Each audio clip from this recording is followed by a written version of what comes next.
This court finds that the AI holds no legal responsibility. But the data, this doesn't add up. Just do what the AI says. Priority. Protect company assets. Valve closed. You destroyed our home! That dream again. Gabriel Mercier, codename N2, role, engineer. As a former nuclear facility engineer, N2 was removed from his position following a major incident that escalated into legal proceedings. He later returned to military service and was reassigned to Arctic deployment under CBR and related units. With the originally designated technical specialist unable to fulfill operational requirements, and following assessment review, N2 has been approved as a replacement operator for the subsequent operation. Stun out.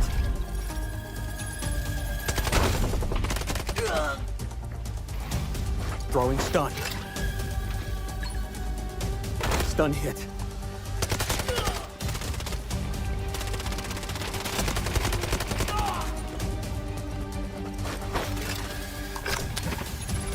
Freeze right there.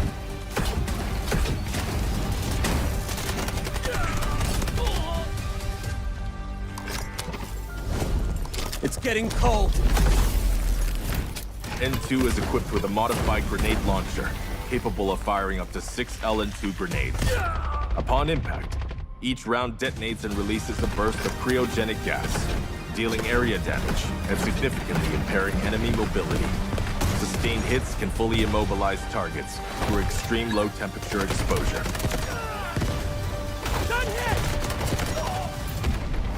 Cold. I can go colder.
Hello and welcome back, ladies and gentlemen, to, of course, week number 3 of Delta Force National Championship Season 3. Of course, still with your boy, the Warfare Enjoyer himself. It's all you, and we are actually today joined by my senior, of course. She has casted more operations than me, unfortunately, so I will be her student for today, followed today by Miss Trixie of the Philippines. Welcome, Trixie. How are you doing? Hello. Hi, everyone. Hi, operators. Thank you so much for having me. And I'm very excited for this DFNC. And especially, I'm very excited to cast with you today, Alu. I'm very excited. I'm ready to see more gunfights, more of those battles for the Mandel break, because we're here again today for more operation battles. That is true. I couldn't agree more. This day is going to be a lot of action, because it's Mobiles Day, and we have seen a lot of storylines being created over last week. Because last week we saw one group, aka Group A, actually finished out their games on a full 7 matches. Nobody could even touch the 2 Mandel breaks. So they were stuck with 4 different squads going all out, fighting for their points. And we saw Group B actually having their underdogs, not underdog FPS, unfortunately. It was 5-Man Hopeless who actually came up on top with decoding the 2 Mandel breaks. Did you watch last week's matches? Yeah, I did saw the game, and actually, Five Man Hopeless did really show what they're capable of that last game, especially that decoding two of those mandel bricks, even though they didn't have that much kill but loot. But again, here in operations, we are more of the mandel bricks. So looking here at our roadmap allocations, we have here three slots which could go straight to Pan Pacific Operations Cup. And if they're lucky enough, they could go straight to the DF Invitational 2026.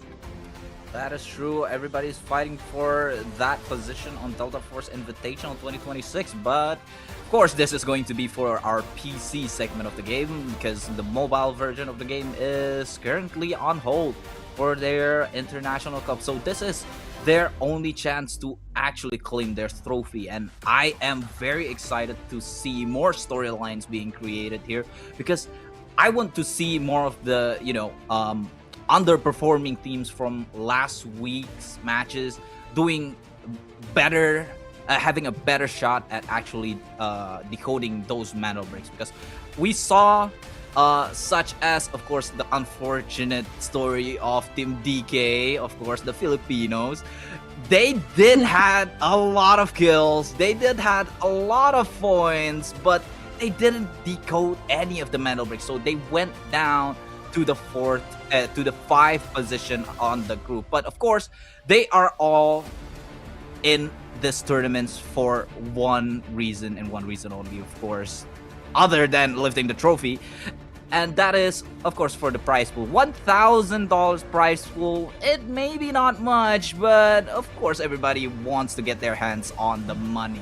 What do you think about the actual upcoming matches? Do you have any favorite teams, Mr. X? Actually, I don't have any favorite teams, but I do am supporting each of these teams to give us great fights, and I'm really looking forward to what these teams could show us, because we're talking about different metas. We're talking about Indonesia and the sea region, and we're combining them together. So different regions, we also have different metas. So these two different kinds will be clashing on together, and we'll be witnessing all of them. Again, we have here our participating teams. Again, we have Underdog and EWG, DK, Onyx, OG, FOC Osiris, Phantom Legion 1, 5 Man Hopeless, Team Planger, Navi Nation, 3 Angry Men, and FOC Amunre. And one thing is that 5 Man Hopeless got that 2 Mandel Brick decode. So far, they're the team that has 2 Mandel Bricks, so I kind of have high expectations for that team. Oh, high expectations, low expectations, we never know, because this is operations. The lowest rated team on that group was 5 Man Hopeless. They were down to only 13 points going on to that 5th match, but all of a sudden, well, everything changed because they seemed to have their grip on the kills, and they decoded those 2 Mandel breaks, which is really fun to watch because anything could happen. You can be the most dominant teams in this tournament, but again, it's still the Mandel Brick formats as we see right now. 5 Man Hopeless, of course, with all of the teams having played one particular placement week on week 1, and then moving on to week 2, they have all played 1 matches, and 5 Man Hopeless and Team Planger actually went on top of the group. This is, of course, a different story when you look at the PC side of things, because the PC side of things has the 2 best teams from the placement week and still holding their positions. But here, we actually saw 5 Man Hopeless and Team Planger going up that leaderboard to become the first and the second team to be on that top list. So I am very curious. After we saw the last week's matches, we have a really fun format here on the Delta Force National Championship, where you can get picked or banned by the first and the second of the top leaderboard. As we see right now, we have a mix of two groups that has moved around. As we know, Five Man Hopeless was originally on Group B and Team Pengar was actually on Group A.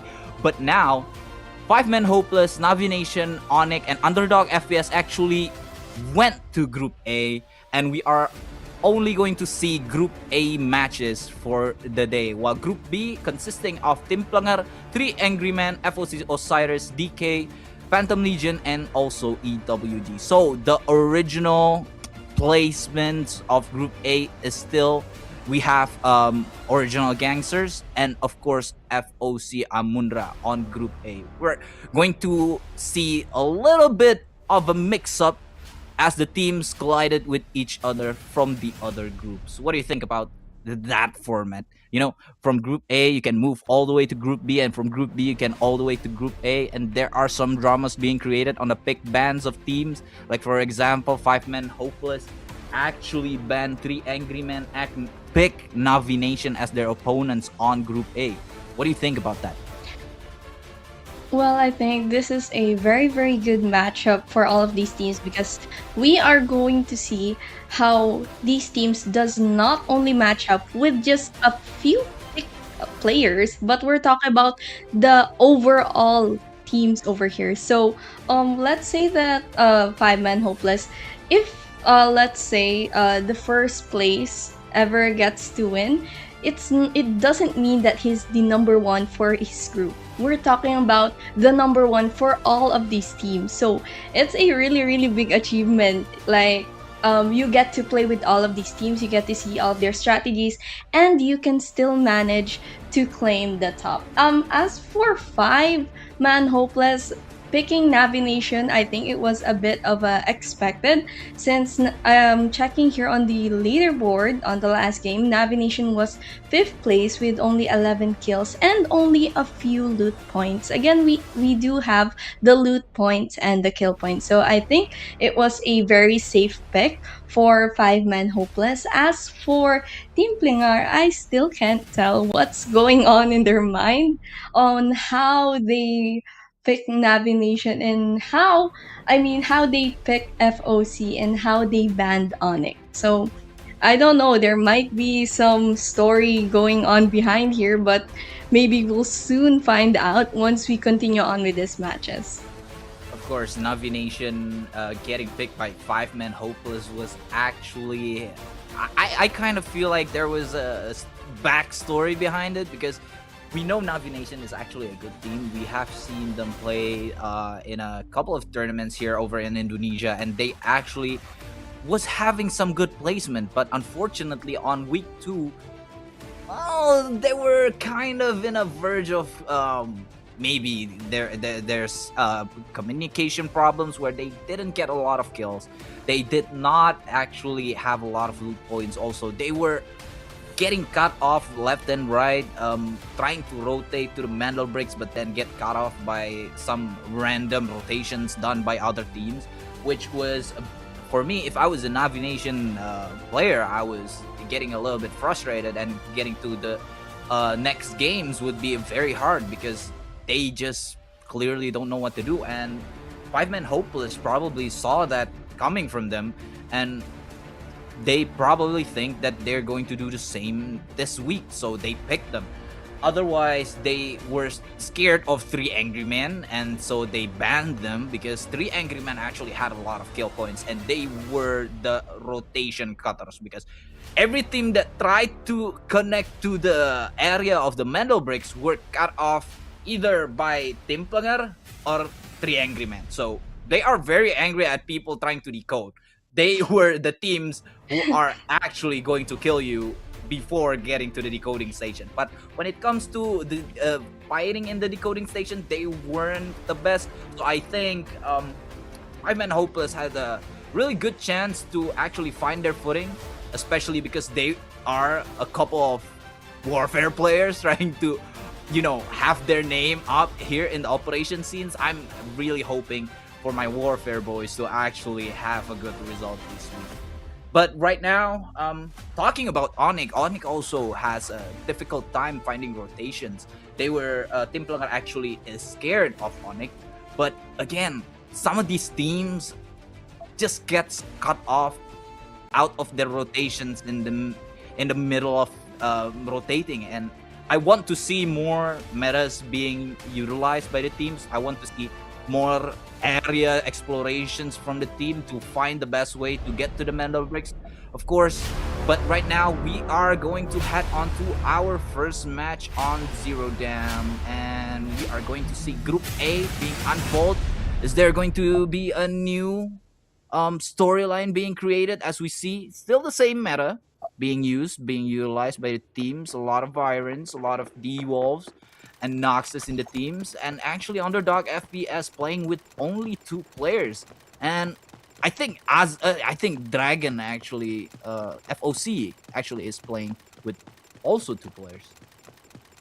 Wait, what do you think? Do you think Zero Dam is is still a 5-minute all havoc created in admin area kind of meta?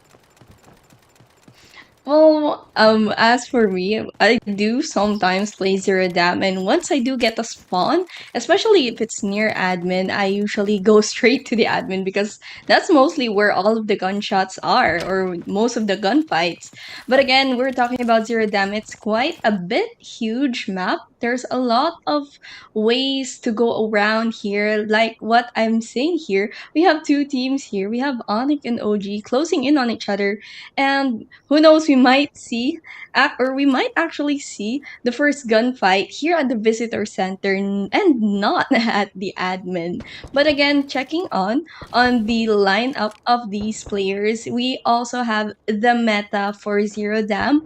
As I've noticed on my previous games on PC, maybe PC or mobile, when it comes to Zero Dam, it's gotta have Raptor. It's because of its abilities to track down and hunt players. And looking here, we have OG trying to get inside of the visitor building but gets seen by Team Onyx over here, because here on the first game, we're focused on the kill points and the loot points. So Raptor is a really good pick, especially for hunting that kill point. So I pretty think that we're gonna see a lot of gunfights here at Zero Dam. You see right now, OG have done their kick doors, but they don't want to proceed inside yet because they aren't sure whether or not Onyx has prepared themselves for that particular doorway.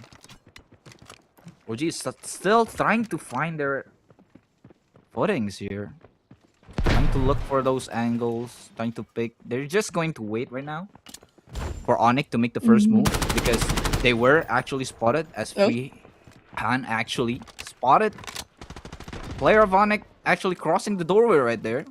Fortunately, it didn't get shot. Nasty. They're trying to map out the layout of the players of OG where they could be. Raptor is the best operator when it comes for you to actually trying to find rotations, because you can just map out the whole entire building by yourself. Yes, that's really true. And you can also check the footprints. So you know if a team just passed by over there. And we can see that Soul here is trying to clear out. He's looking for the players of Onyx over here. And they're making sure that they won't get backslided here by Team Onyx. And as you can see, both of these teams are really playing it passively. None of them are pushing. They're both just holding their positions, and it's a really really good play, but not for long, because they're gonna need to move if they do want to get that score go up. First red. Yep. Yes, You see right? Ntoy over there getting the watch. Of course, we love to see the watch. 200k in the back for Ntoy. No sound is actually being made in the whole map. We have 5 men Hopeless and Navi going at it in the admin building. And of course, Underdog FPS with only 2 players going into the match, probably a technical issue, is going to camp out that extraction area. Navi was having a a good spawn, a tier 2 spawns over by the highway area, now has gone close by to the admin side, but they don't want to risk anything. Of course, it's all about the kill points, but guys, you can loot. You can try to loot up the map. Yeah. We saw two teams over in the visitor side, didn't make a move. Right now, OG is actually making the first move. Find an angle here, going from the left side of visitor. They left Soul on the back to actually protect their doorway. But Onyx just don't want to commit. Yeah, OG here is really trying to slowly push that. And as you can see, they are backing up each other here. Especially here we have Pac and Frere over here. They're both pushing. While we have Soul on the backside, trying to use that bird and check on the players of Onyx. Onyx did have a bit of a small retreat over there. And OG is getting that opportunity. Some bullets are being exchanged right now. It looks like these teams have now seen each other and are now planning to face it head on. We have Nessie using the Nox. He's already used his silent walk over here.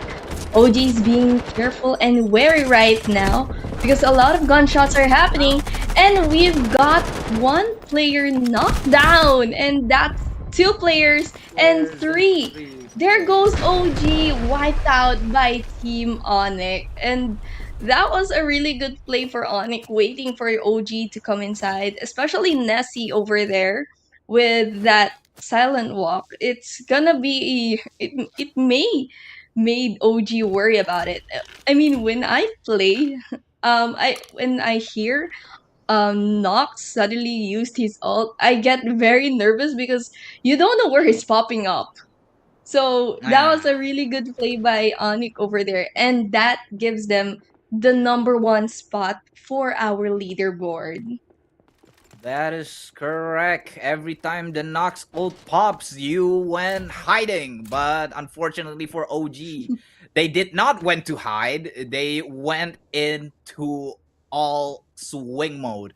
And as we know, operators, when you swing first and you didn't know the information of where the Nox is, you're going to get wiped. And as we see Nessie actually having that 2 kills of Team OG, they wipe out OG and send them back to the lobby. As we now see Antoy, of course, still on the CEO area of admin, trying to wait whether or not there are people going to the east wing. But Navi is still holding on the west wing right there.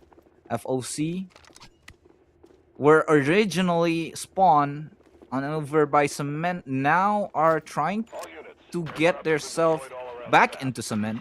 They tried to rotate over to barracks, probably to loot up the place. But now they haven't heard any gunshots being made over in admin. They only heard it all the way from visitor, and that's too far. As right now the ults coming in from the Nox from Team Navi.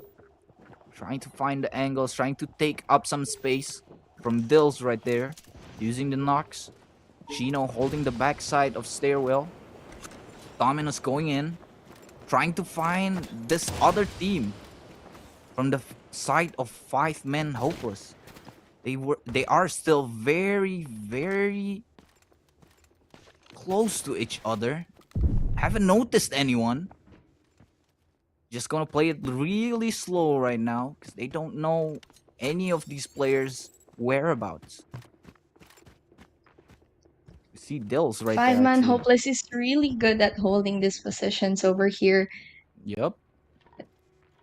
And as you can see, that's how they countered Nox ultimate. And that if you have a really good position and you know where Nox could pop out, you could actually be ready when Nox Yep. will actually come for you. But checking here, 5MH is aware that Navi's here, and actually, one of their players got detected already. So I think we're gonna see another gunfight here at the east wing of the admin. Navi is now being careful since, from what we're seeing, Navi is the one pushing over here. So this time we'll be witnessing 5MH hold this position down. They've got a really good position over here. And we see Shino is trying to look for the players. He's slowly pushing. But again, we do have our airdrops, and Team Onyx over here will be looting it all up. It's theirs and theirs alone. Yep. FOC actually finding the first airdrop right there. So the M82 is going to go their hands. Shino trying to find, still trying to look for Team Navi, which they haven't found each other yet. But now with the Silver Wing actually going to spot them right now. So we see 2 men spotted from Shino. Information being laid out to his team. Trying to push. The MP goes out. We saw the first gunfights happening between Shino and Team Navi. And he drops down Urchin right here. 2-man drop. As Navi actually gets wiped off the lobby once more. Bad rotations is being shown by Navi. They were the one that actually pushed in, but they were scared because they ran out of Nox ult. And they couldn't find those angles on 5-man Hopeless. 5-man Hopeless was playing very careful. When they know that Nox ult is on, they hold each and every one peak angle for themselves. So there's no way that they are getting pushed by that Nox. And the Nox from Navi is, he was probably scared because out of that ult, he didn't get any kills, didn't get any pickoffs. So I think Navi had a little bit of a bad read towards the actual game itself, to the actual positions of Team 5-man Hopeless. And so 5-man Hopeless just wipes them like that. As we saw Onyx getting a couple of reds over by the second airdrop. And also for the first airdrop, FOC Amunra actually got the M82. So that would be coming in handy for the next Mendelbrick rounds. Of course, we love to see those 50 cals, those shots from the heavy weapons being utilized in the Mendelbrick rounds. Do you use the snipers at all, Trixie? Actually, I don't use snipers. Me too. I don't have poor eyesight. I don't have poor eyesight, but it's very, very hard to time it, especially if you only have limited ammo. But again, these players do have a choice if they're gonna go and use for it to hunt down players or use it to hold some of the positions. Like FOC over here, it's getting pretty quiet for, especially for FOC and Underdog, and it's kind of understandable for Underdog since they only have 2 players. So it's better to go for the safe, which is camping at the extraction point, waiting for the teams who would go out. And as you can see here, 5-man here is, I think they might go for the extraction site already, but there might be doom waiting for them. 2 actually of them are waiting at the extraction point. And I'm really looking forward. Onyx and FOC actually were near each other earlier, so there was a possible matchup over there, but we'll never know. But for now, let's keep our focus here for Underdog here. Let's give them a bit of a highlight since having 2 players is really hard. You have to manage because once one of them gets knocked down, it's already a 1v3 situation. They only have each other. Oh, 3 teams is actually... Onyx. Yep, Yeah, 3 teams is actually Onyx is going to the actually extraction here. point. Yep, Onyx is coming Yeah. in with a guns blazing meta, but they get knocked down. 2 players is out from Onyx. They were finished by Team Underdog FPS with only 2 players. And now Shiro needs to run out of the extraction point because he knows that everyone in his team has actually died from the team that only brings in 2 players. But now 5-man looking for that angles for this team who is actually camping inside the extraction point. 28 seconds remaining on the clock. Hayes and also Ricky trying to defend this extraction point as Ricky probably will go down before he gets one. out of team 5-man hopeless. But now, Underdog FPS gets wiped off the lobby. 5 seconds remaining. 5-man going out with only one person, and 2 of them actually extracted from Onyx and 5-man hopeless. So I think it was a good trade actually. Those 2 teams have wiped a full team and got another one. Probably 5-man hopeless actually got the full kills onto Underdog FPS. Sorry, Onyx get 1, and then 5-man hopeless gets 1, and they both extracted with 1 player in each team. So that's very actually interesting. FOC all the way on the riverbank probably has no idea what's happening in the lobby. But they know the extraction has been pulled. They got what they came in to the game for. Of course, they did some of the missions out there, and as they got their money to extract, leaving 1 player behind probably. Nope, all 3 is going to go ahead and try to extract as the lobby is already clear. And we saw some interesting fights over in the admin area. As we know, the last 5 minutes of the match is going to be a full-on gun blazing mode out of all teams, and we saw 3 teams actually going into the extraction point and shooting each other in the face, and we love to see that actually. Yeah.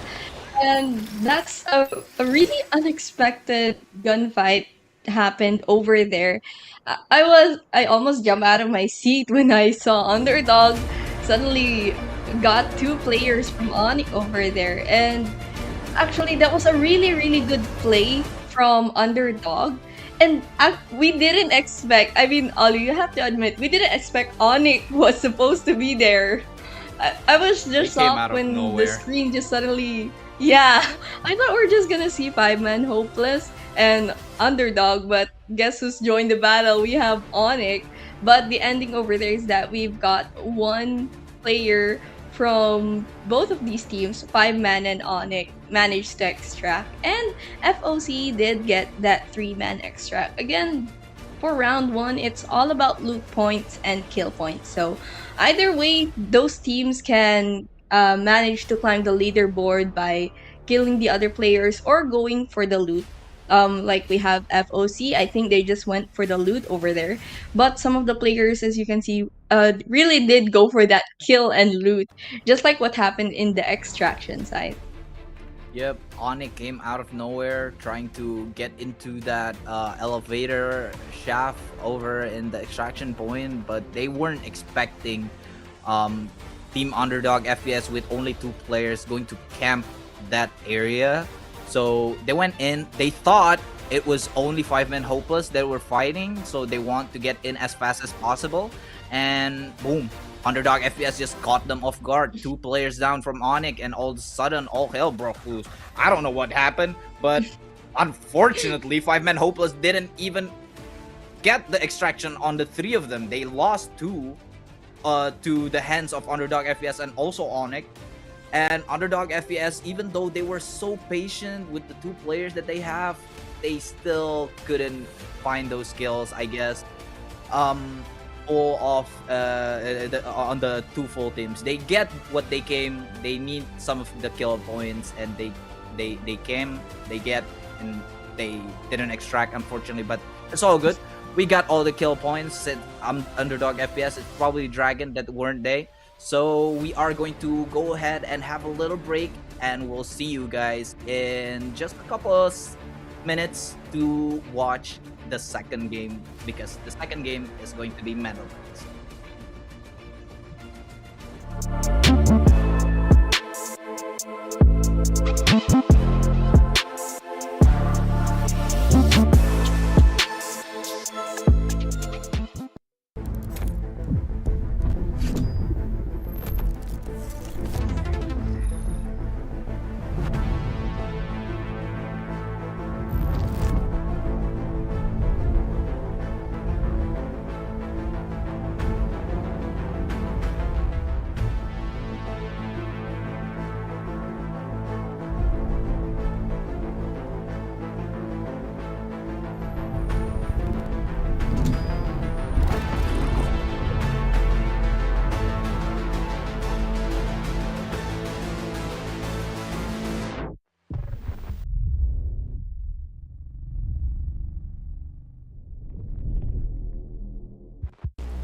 responsibility.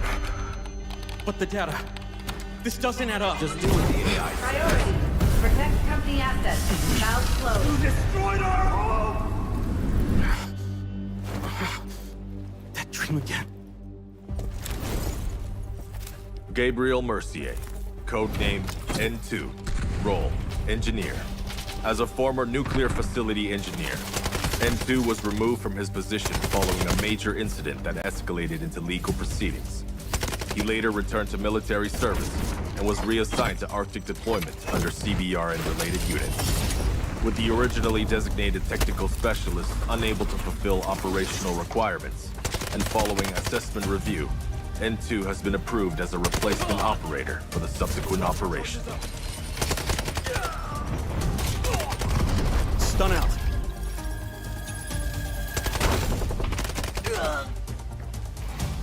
Throwing stun. Stun hit.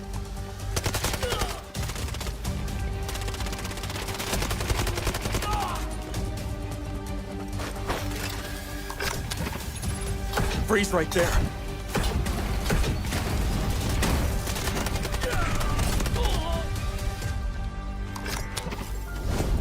It's getting cold. N2 is equipped with a modified grenade launcher, capable of firing up to 6 LN2 grenades. Upon impact, each round detonates and releases a burst of cryogenic gas, dealing area damage and significantly impairing enemy mobility. Sustained hits can fully immobilize targets through extreme low temperature exposure.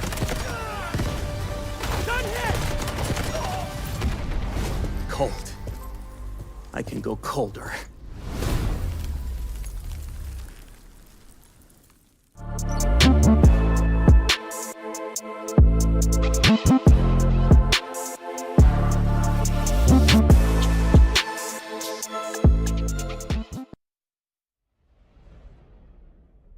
Welcome back, operators, to, of course, Week 3 of Delta Force National Championship Season 3 SEA Edition. Again, together with It's All You and Trixie, and we're going to break down that first match. Two teams were eliminated in the first couple of minutes of the game. We know that Zero Dam is going to conclude on that last 5 minutes of gameplay, and we saw a bloodbath over in the extraction point. And of course, one other team actually got out happily ever after, having their 50 cal on their bags. What do you think about that first game, Trixie? It's pretty much expected since again, first round it's squad point, loot point, so you can expect a lot of gunfights, or just like you said, a happily ever after extracting all together. We have FOC over there extracted with the 3-man extract, and it's kind of a bit of an expected strategy over here.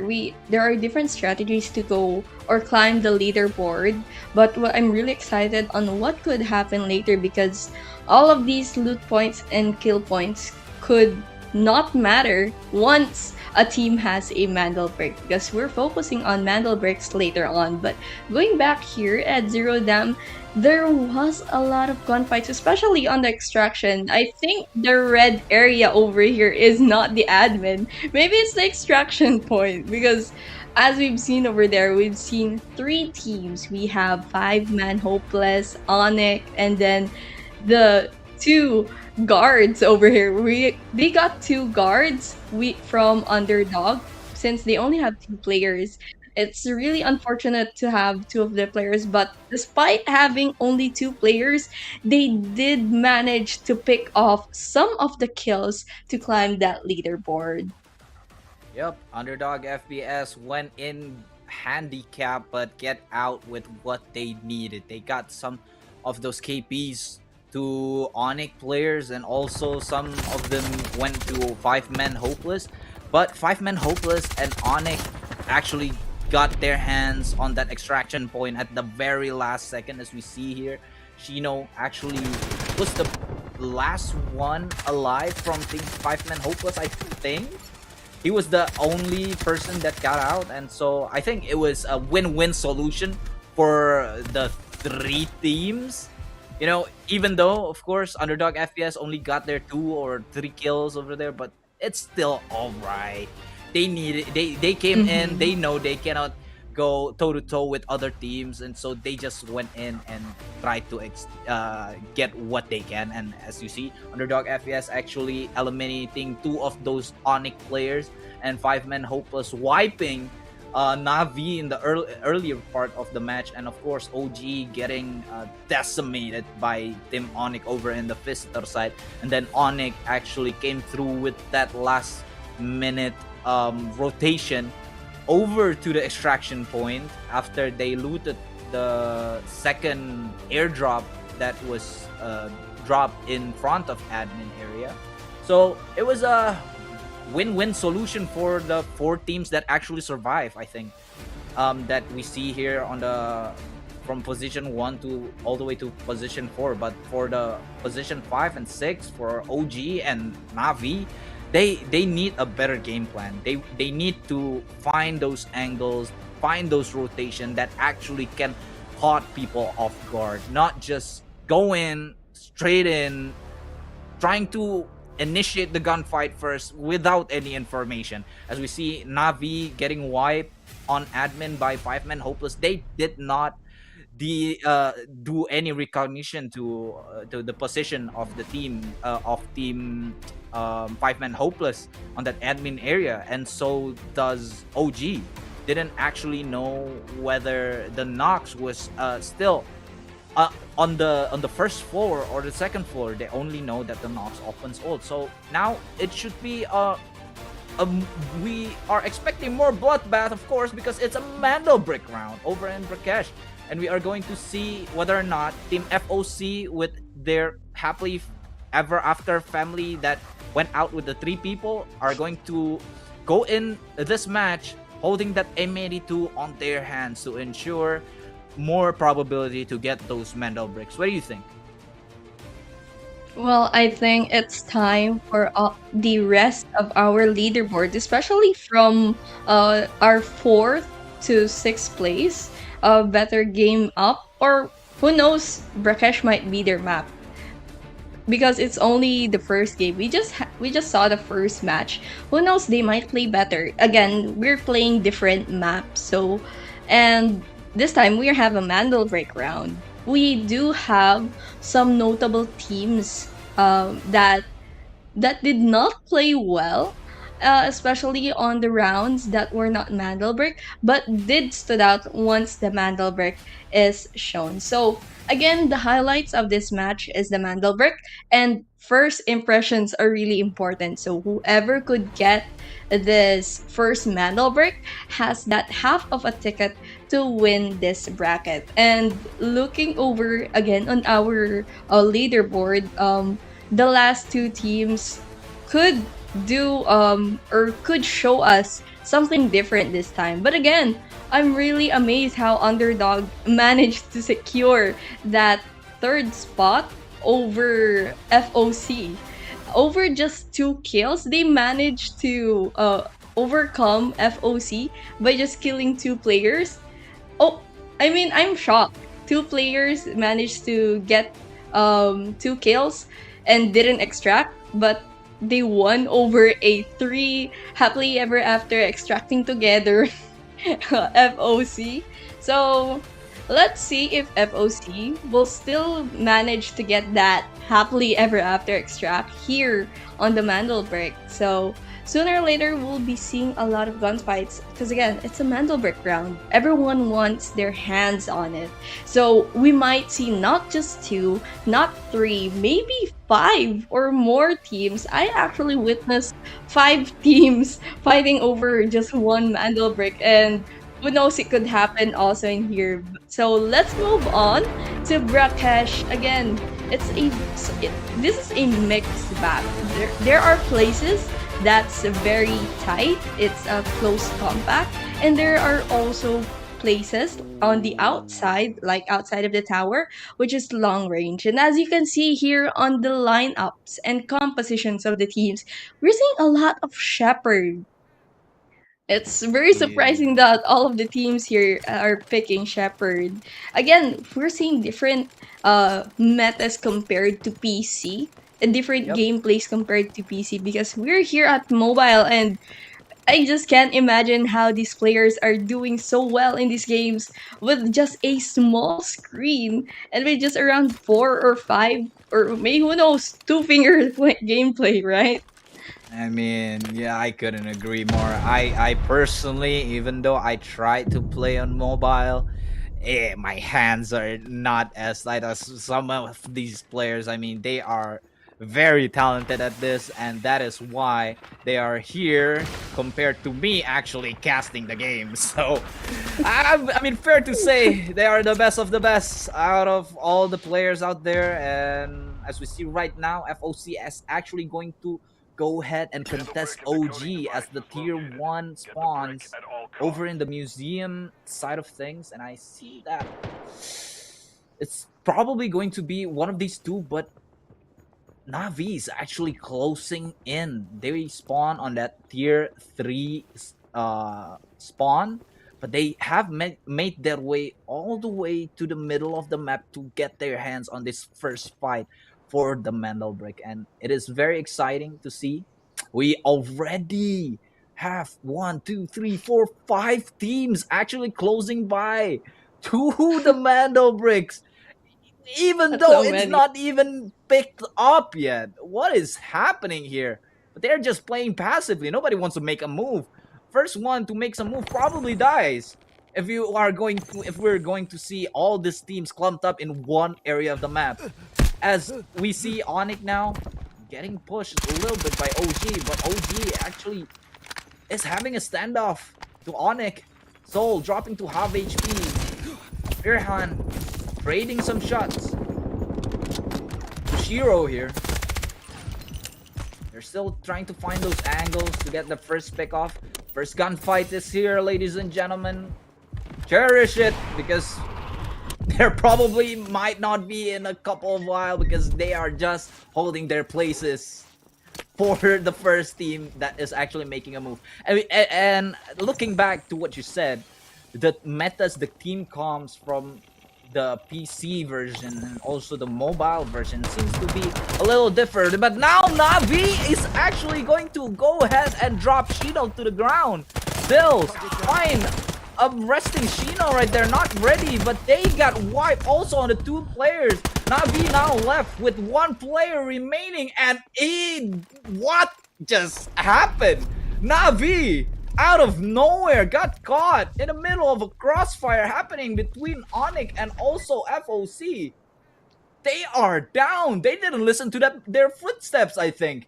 5-man Hopeless just came in, rushing in behind them, knocking 2, knocking 3, and they're out all of a sudden. What happened there? Well, it's a really unexpected gameplay over there since we do have OG there and another team having that tension, and then out of nowhere, a 5-man came through. And I guess there is a reason why these teams aren't holding that Mandel Brick yet because they're trying to wipe out. I think they want to go for that clean Mandel Brick decode over here, but we have Onyx here trying to push out OG. I think they still have that tension against each other. And I think I pretty much get how Shepard is a really good pick for this map, especially if it's close range. And there goes Onyx wiping out OG. A very aggressive gameplay by Onyx over there. And they did manage to wipe it out. So 2 teams already out, and the Mandel Brick is still sitting pretty over there. But there is a guardian. We have FOC guarding that Mandel Brick over there. Again, it's Navi and OG. Let's talk about these 2 teams again. They did not play well on our first game, so I think they're having a bit of a bad startup for this match. And we're back again to these 4 players, and it looks like FOC will be taking that Mandel Brick. I think they're going for that tower over there, but again, we have the 2 Guardians, the two underdog players, and I'm shocked that the underdogs actually picked two shepherds, which is actually a really good team composition, best for holding. Again, um Shepard here is a really good pick, especially for close ranges like the museum, where they could put traps in case of someone flanking, and they could use that shockwave to detect the surroundings if there's an operator, and there's that debuff that could give them an advantage. And as you can see, FOC here is trying to carefully escort that Mandelbrick. They're going for that decode. They're going straight for that decoding station over here beside the tower. Yep, water storage area will be the place to go for FOC. Well, Underdog FPS brought in two shepherds to the game. They spawn over in the Tower of Babel. And probably have to wonder why they picked two shepherds. If the decoding station that is being played is going to be over here on the water storage area, which is the most open area of the map. Yeah, I think they're just going to look for the kills. They are going to be the guardians of the tower. They want to get those little picks that some teams probably want to push the tower, but nobody did. They all went to the Mendel bricks except for them. So I can understand that Underdog FPS doesn't want to go aggro. They want to play more of a last ditch effort kind of gameplay. You know, they want to get those KPs. They don't really have to challenge for the Mandel bricks. But again, they brought in two shepherds, which mean on the tight prison round, they actually don't have any shepherds to play on. So it will have a huge downside when it comes to tight prison, because we know tight prison is going to be the tightest map of all with those alleyways. But as for right now, I think they have to work with what they got. As we see, FOC have 2 minutes and 30 seconds to decode, but Azra, the standout flyer from week 2, got a pick over to the other side of the water station. You see? Again, Right a lot now, of fighting, tension yeah. here on the Mantle break. Because this is the most open area of the map, right? Yeah, this is one of the most open areas, and there's not really much high grounds. There's Yep. just a lot of obstacles where you could hide your head on. You could hide in the corners. There's a lot of corners again. But again, with that Shepherd, that's a bit of a no problem with that scan over there. And Bro, be we're careful. seeing Onyx here. Again, Onyx going for that aggressive gameplay over here, and FOC is really trying to hold on for that defending, but that's no use with Onyx aggressive gameplay. Again, another great play by Onyx, going for that aggression. It's a bit of a bad position for FOC over there, since they're crumpled on that small space, but they still have the Mantle Brick, but it will be stolen by Team Onyx. And I think Underdog is still at the tower. They're chilling. I wanna mention Underdog again, because I just noticed they're in the tower, and in the tower there's an extraction point. So Underdog might be waiting for someone to extract, hopefully. But again, here at the Mandelberg, also let's not forget to mention we also have the airdrop over there. And no one wants to touch the airdrop, surprisingly. And this is a bit of a new rule change. Because if you watch previous tournament, round 2 is supposed to be a Mandelbrick only, but today they added an airdrop, and so far these players are not touching the airdrop over here. Onyx is now finding that good position while being wary of that chopper. Again, when I play Brakkesh, that chopper is really, really annoying. It could, I mean, once it damages you, you don't know when the player would suddenly come up and finish you off. But there's still 2 minutes left, so 5 men here is slowly taking their time. They're gonna wait for that right opportunity to swoop in and get that mandel break. And as you can see here on the bigger picture over here, Onyx really has a good positioning, and despite having two engineers over there, which is a really good operator for holding positions, especially engineers. As we see Tim going out on the way to 5 men, hopeless, trying to push their way in. But again, those Shepherd ultis is just a big nuisance for the team who's trying to push the area of where the Shepherd is. As we saw, Onyx was actually playing a bit far from each other, but now they have gathered around in a single line to eventually try to defend their mandel bricks here as the trap goes off from Canada, trying to do some jump shots, and Nessie actually gets the pick over to 2 players off the 5-man hopeless roster. They're down to 1 player only. Chills, and Toy actually drops down 1. Hiding behind that box, Shiro trying to find him with his jammer, but couldn't find, so now he's going to detect where Antoy is. Trying to do that jump shot, Antoy needs to be aware on the left side, but 5-man hopeless is still hopeless on this second match of the day. They are wiped. We are left with 2 of the Guardians of the Tower of Babel, the 2 Shepherds from Underdog FPS, who is still waiting on the tower. They are not going anywhere. Yes, you are right. There is actually... Whoa. No, not anymore. They actually have gone somewhere completely off the direction of the Mandel bricks right here.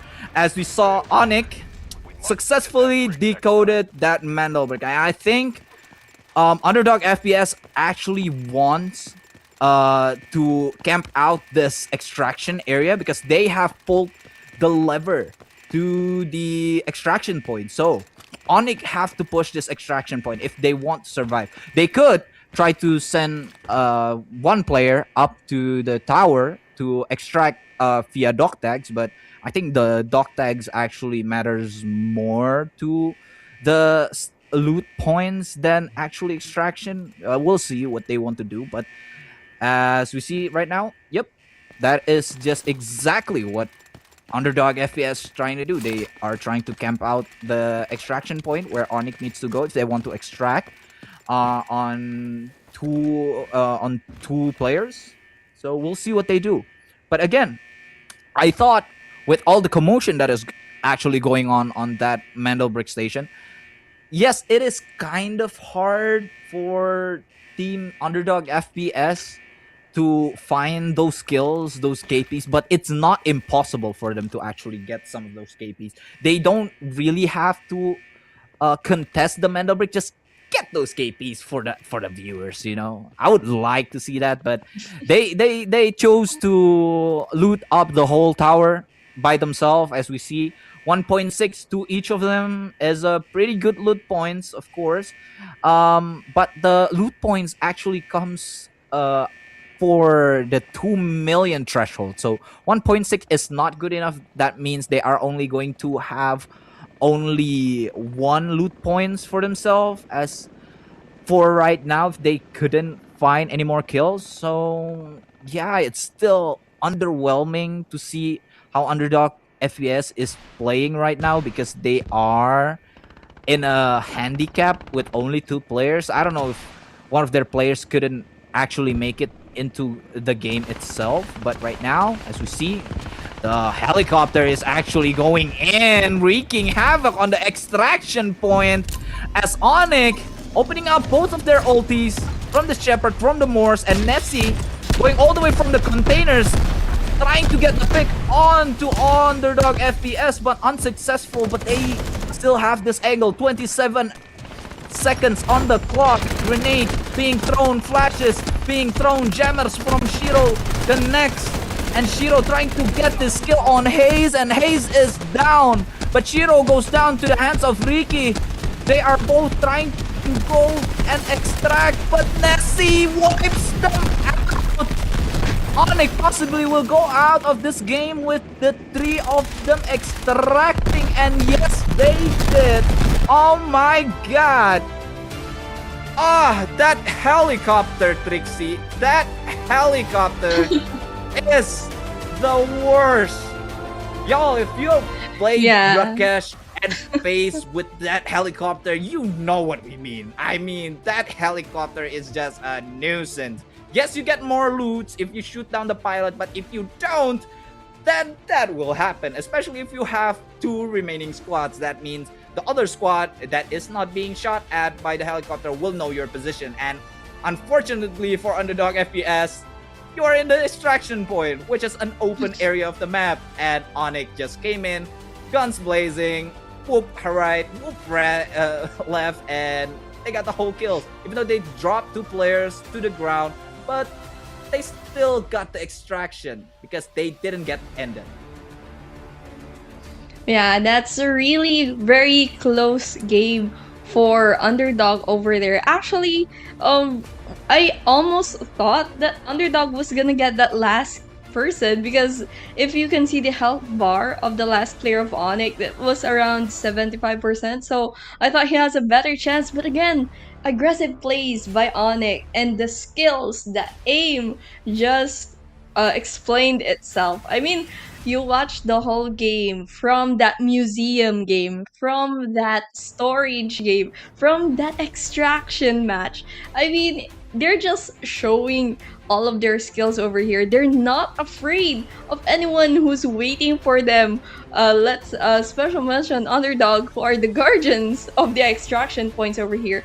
But let's also commend them because they still are trying their best despite having only 2 players. Again, they should do something about getting. I don't know what's on their mind because they're not getting for that mantle break, but we'll see more on later because we're moving on to Tide Prison. It's one of the smallest, I wouldn't say smallest, but it's filled with tight corners. And you'll see all of that more once we get back here at DFNC Season 3. And I'm really excited to see more of it. Yep, me too. And we'll see you in a bit, guys.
Welcome back, ladies and gentlemen, to of course week 3 of Delta Force National Championship Season 3. What a game 2 we had. I told you it was going to be a bloodbath, even more bloodbath than game 1, and yep, it does deliver. Onyx, who actually got third on last week, showing us who is trying to get that first place on today's week. And we saw a really amazing gameplay coming out of the Onyx players, wiping out 3 teams in this particular match 2. And they were getting caught off guard on the last week's games. They were trying to rotate in, but they couldn't make it into the Mandel Brick areas. They were caught off guard in the middle of the highway, on the middle of the ramp. Things happen, but Onyx came back and is currently showing us why they are one of the strongest team that is competing on Group A right now. What do you think, Ricky? And I think all of the eyes of the teams here are looking at Onyx. Especially Onyx is really showing us good gameplay from the Zero Dam to the Brakkesh, and they might go rampage again here at Tide Prison. Again, I think they're the ones leading when it comes to the gunfights. Again, they wiped out 3 teams. Half of the bracket is theirs, and they still got that Mandel break. So it's really amazing to see how Onyx shows us the good positioning, the good teamwork over there, and no matter what waits on their way, waiting on the extraction specifically, they still manage to extract again, happily ever after extracting together. Yep. With 3 of them extracting. And sadly, again, for FOC and OG, they didn't quite do well on this first and second round. So hopefully we'll see them change a strategy, or maybe they could do better on our next map, since we'll be moving on to Tide Prison. And let's take a little look on our scoreboard, since we know already who's at the top. And we're talking about Onyx with a whooping 30 points and holding that single Mantle break. And following them is 5-Man Hopeless. And again, Underdog on 3rd place. Despite having 2 players, they're still holding their ground on that top 3 leaderboard. I mean, Underdog FPS tried their best to do what they came here to do, even though they are in a handicap position, playing with only 2 players in their squads in this last 2 match. I'm hoping that they could get back on their feet and actually do something quite memorable for us to see over in the eco rounds, which is going to be the on Tide Prison. As we know, Underdog FPS has not wasted their Noxes, so they could, in theory, pull up their 2 Noxes on Tide Prison and their Morse, if they could have that 3rd player playing. But again, Tide Prison is going to be a tough map for a lot of the teams. They are going to try their best to cut off rotations on the 1st floor, the 2nd floor, 3rd floor, or even on the outside area of Tide Prison. Of course, we are going to see some teams trying to camp out their the outside area of Tide Prison for their airdrops that usually drops over there. And I think this group shows why they are probably right now, currently, this is going to be the most competitive group, because every single team, except for Navi Nation, of course, have got their hands onto the Mandel break. So it's not over yet, guys. It's not over yet. We have still probably 2 more games to go. Yes, if Onyx could close it out on the 4th game, but until then, there still going to be some fluctuations in whoever is going to win this Tide Prison match. Because again, Tide Prison, tight angles, it is very hard. Even though you know the map very well, you can go up to the cell blocks trying to camp your way in one of the cells, or you can take control of the medical bay or in the warden's office. Anything could happen. With, I think communication is really taking a huge part, a huge role in this particular map, because you need to map out the whole map by the sense of your hearings, basically. You know whether or not there are people in the loading docks, or whenever you're crossing near those tight areas. You need to be able to actually map out the whole entire map by hearing the footsteps. So I think it's going to be a real competitive eco rounds, I would say. I think no one is going to extract. That's from me. I think nobody is going to extract it. There's no team going to extract as a happily ever after 3-man squad. What do you think? I mean, I could agree with you. For those who might know me, Thai Prison is my favorite map, and I'm really looking Oh forward no. to the gameplay in this. Yes, I actually play Tide Prison in mobile, and I actually prefer it rather than Zero Dam or any other maps, despite being the hardest map, because it's a very small map. Once you spawn in, there's already a team near you. So we're talking about gunfights everywhere. No matter where you spawn, there could be another team just waiting for you. And it's just so close. They're just really close together that at this point anyone could just kill off each other.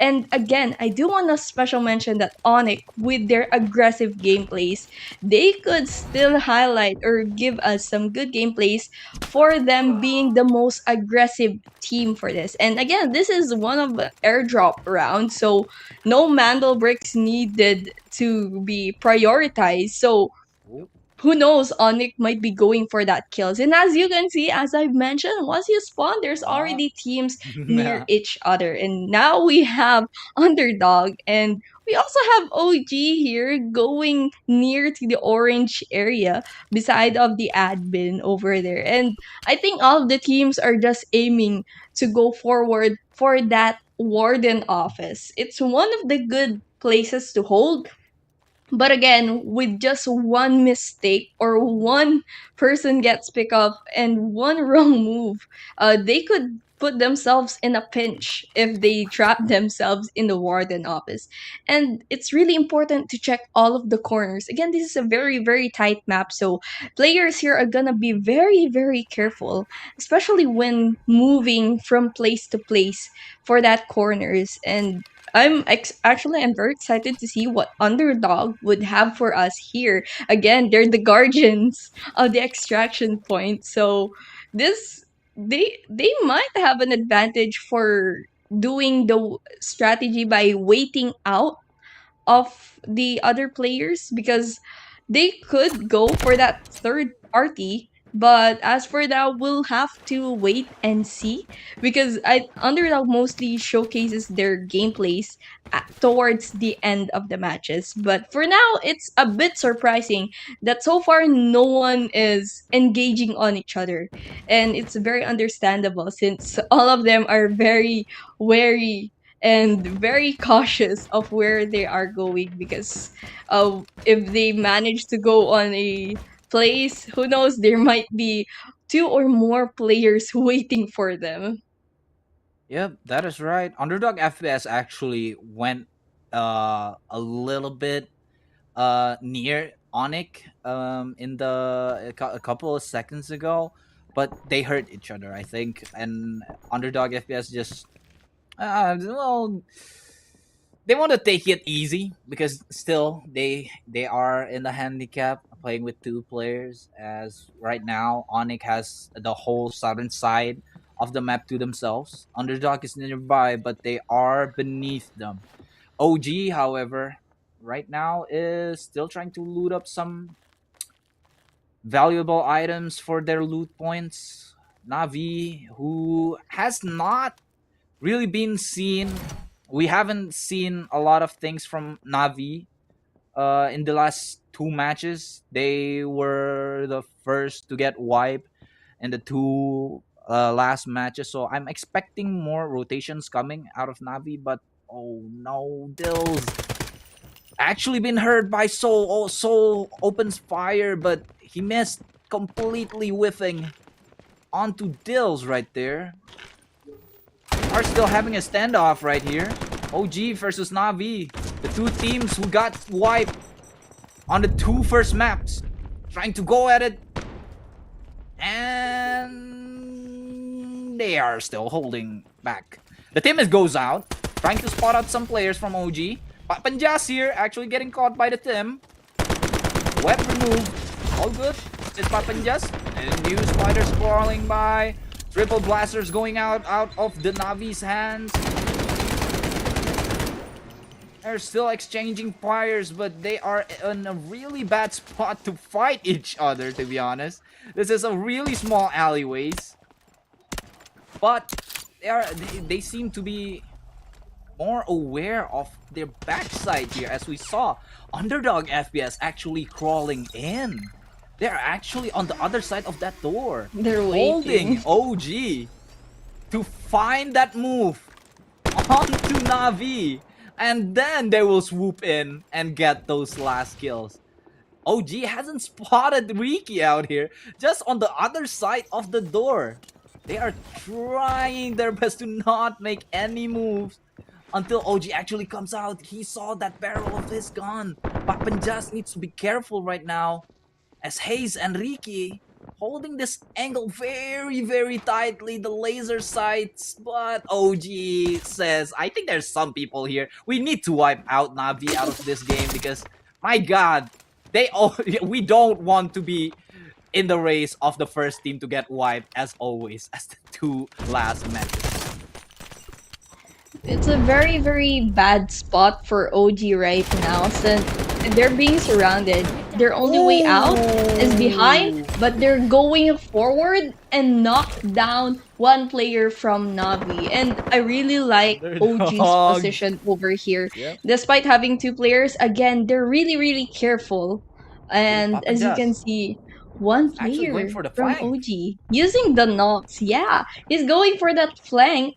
And Oh, on the well, other side, actually, though. we're witnessing this. Oh, One no. player from Onyx manages to see one Guardian over there and manages to knock out Hazy. And I think Oh. Onyx is now searching for that last guy of Underdog. So Please it's, I don't. think, bad luck for Team Ah. Underdog over here, and he's about to get wiped out by Team Onyx. Another team wiped out by Onyx over here. And a really good flank by OG Pack over here. Manages to knock down two players, going for that last player, and he manages to get that triple kill and wipes Yikes. out Navi. Two gunfights in less than a minute. So, and the two teams are already wiped as well. Very, very good push for OG over there. Despite having that bad position, their aim, their skills managed to get them out of that sticky situation. But now we have FOC.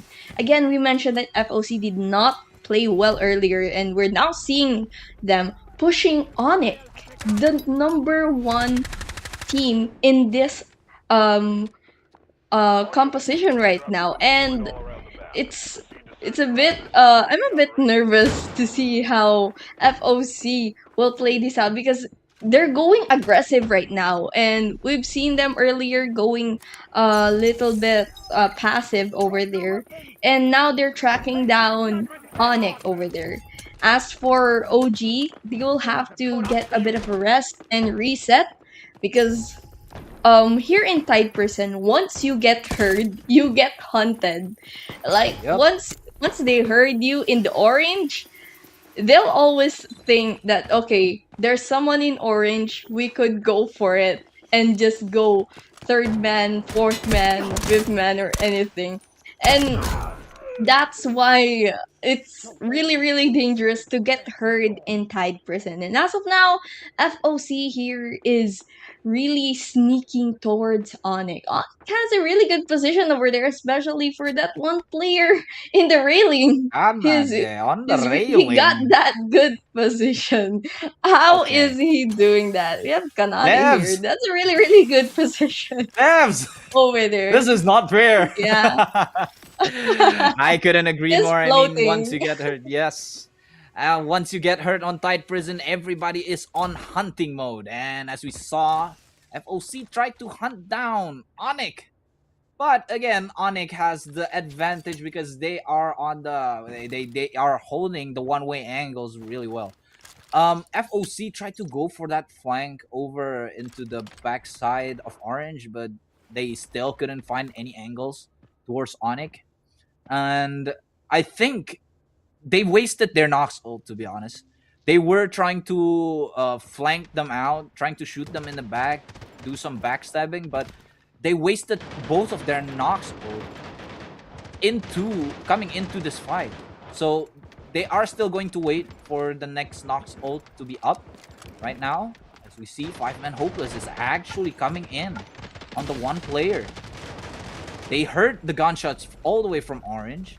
And Toy opening up his ult to find a better angle, going all the way from the unloading area, trying to find a way to get into Orange, try to find the positions of the Onyx players, actually going into where OG and Navi has their confrontation on that little alleyway, but they haven't heard a sound from Onyx actually.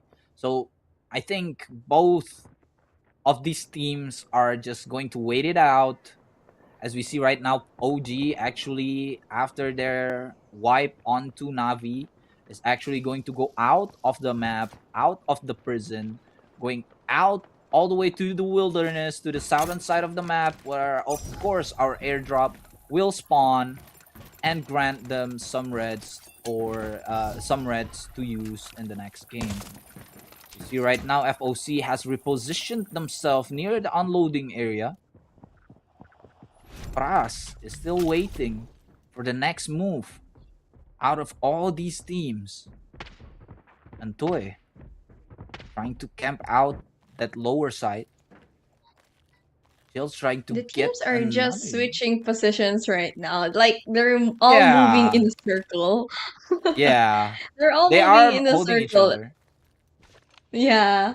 Like, they're going ring around the rosy, but I think Still 5MH here. careful. They're finally making a move. Oh, And actually no! gets caught in that trap. Again, Yeah. really good position for one of the players of Onyx over there. That really got him an advantage. Even though Oh. 5MH expected that, he still got knocked down. And Onyx left with one player over here. It's a 1v1 situation for Onyx and 5-man. Both players are actually knocked, so it's a really it's a bit tight for Onyx right now. He can rest one of the players earlier, but because of the ult of 5-man, he's a bit nervous over there and managed to Ooh, cancel it. But FOC let's not now forget we have closing in. FOC is closing in. But there goes FOC trying to push it. Onyx over there with that last man standing. FOC is looking for the opportunity. It's just one guy. And Onyx is still standing strong, but gets wiped out in the end after all. And FOC wipes out Onyx. And again, a really good gameplay coming from FOC. They're taking back what they've lost in this match. Again, they did not play well earlier in the first two rounds, so it's a bit of a relief that they are showing their skills right now here at Tide Prison. And now OG and FOC, the last two teams, are now going head to head. Still here at the orange area. It's a really, really common place where gunfights are really happening right now. because there's a lot of ways to get close to each other. And here comes a Nox ult. Really good position for OG over here. With just one mistake of FOC, one of them will get knocked down. Again, another good flanking by OG Pack and knocks down another one. One player left for FOC. It's a 2v1 situation. Will FOC get out of it? Turning it into a 1v1, but OG will be the last man standing. And he gets to revive two of his players. It looks like we'll be seeing there's a possible a happily ever after extracting together Team OG for Tide Prison. That was a really good gameplay for OG. Starting from the very start of their first matchup in the underground over there, they're really showing that this is their map. They're playing it out here that despite Onyx being the most aggressive player or the most aggressive team in this bracket, OG manages to show them what they're capable of here in Tide Prison. And there goes, they'll be looting all of the stuff over there, and we'll be getting a lot of that loot points. Again, this is the greatest feeling when you get to be the last team standing, but there's not enough time. Only one player could manage to extract because we have 3 minutes left and the extraction outside is about to close, and one of them will be extracting while the two of them will not be able to go home after all. So I guess there wasn't enough time, and it's a bit of a missed opportunity for Team OG over here. But despite despite the two players not extracting, let's not forget they got the loot points. They got the kill points, rather. The kill points are the main highlight since they did have everything. Oh wait, I think we still have the bagless extraction. So one of them might actually get home as well. Yep.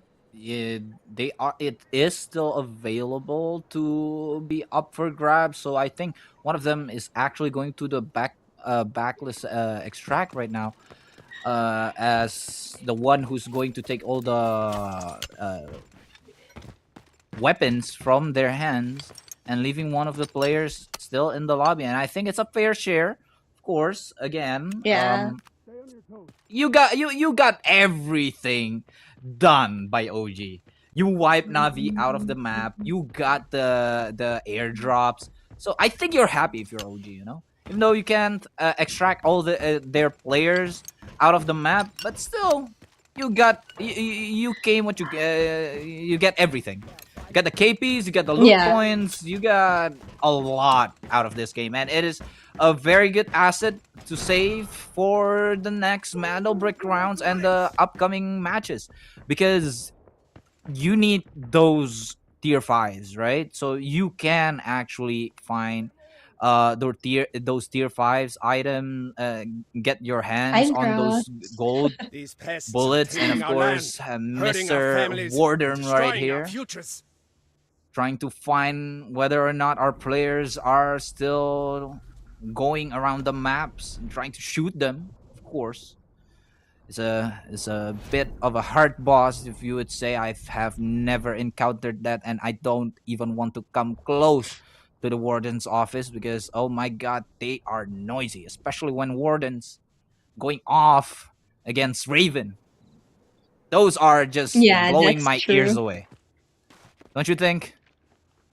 Yeah, I mean, whenever I play Tide Prison, I always if the mission is available, I always aim for it because it gives you an advantage where half of the map is your teammate and you get to move around freely. And here we have the last player of OG spending the last few seconds chilling out over here.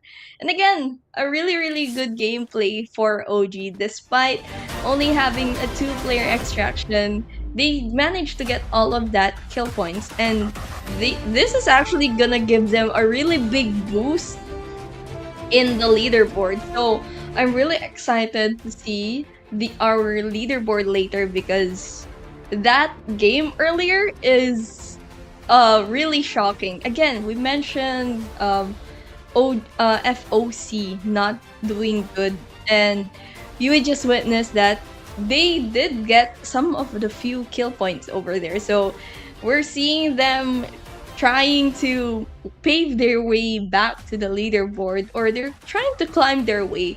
But you know what's exciting? It's the next few rounds because we'll be staying in Space City, depending if Onyx will finish it quickly. But again, let's not forget that 5-man Hopeless had that 2 Mandal break. So we have a tension between Onyx and 5-man in the Mandal break. So I'm really excited to see what could happen later.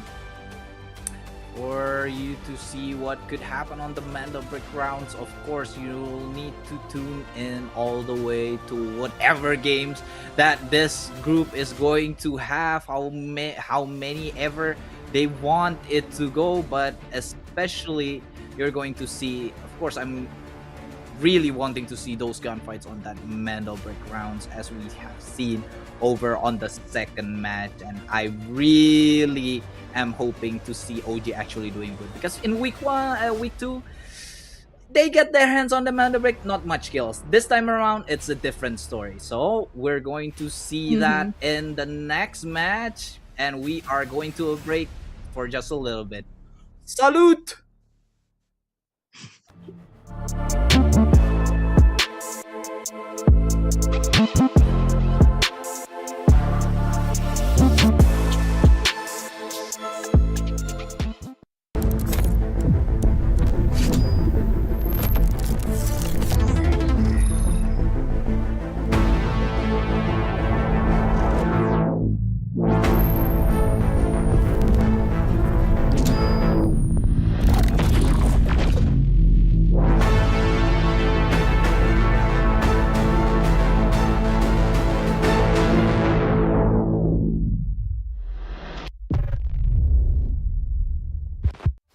This court finds that the AI holds no legal responsibility. But the data. This doesn't add up. Just do what the AI says. Priority. Protect company assets. Valve closed. Destroyed our home! That dream again. Gabriel Mercier, codename N2, role engineer. As a former nuclear facility engineer, N2 was removed from his position following a major incident that escalated into legal proceedings. He later returned to military service and was reassigned to Arctic deployment under CBR and related units. With the originally designated technical specialist unable to fulfill operational requirements, and following assessment review, N2 has been approved as a replacement operator for the subsequent operation. Stun out.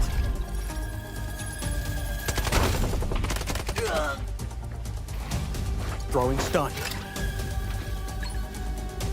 Stun hit.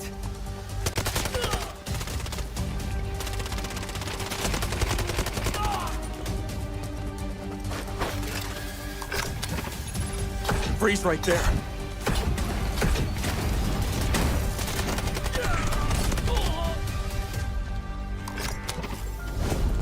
It's getting cold. N2 is equipped with a modified grenade launcher, capable of firing up to 6 LN2 grenades.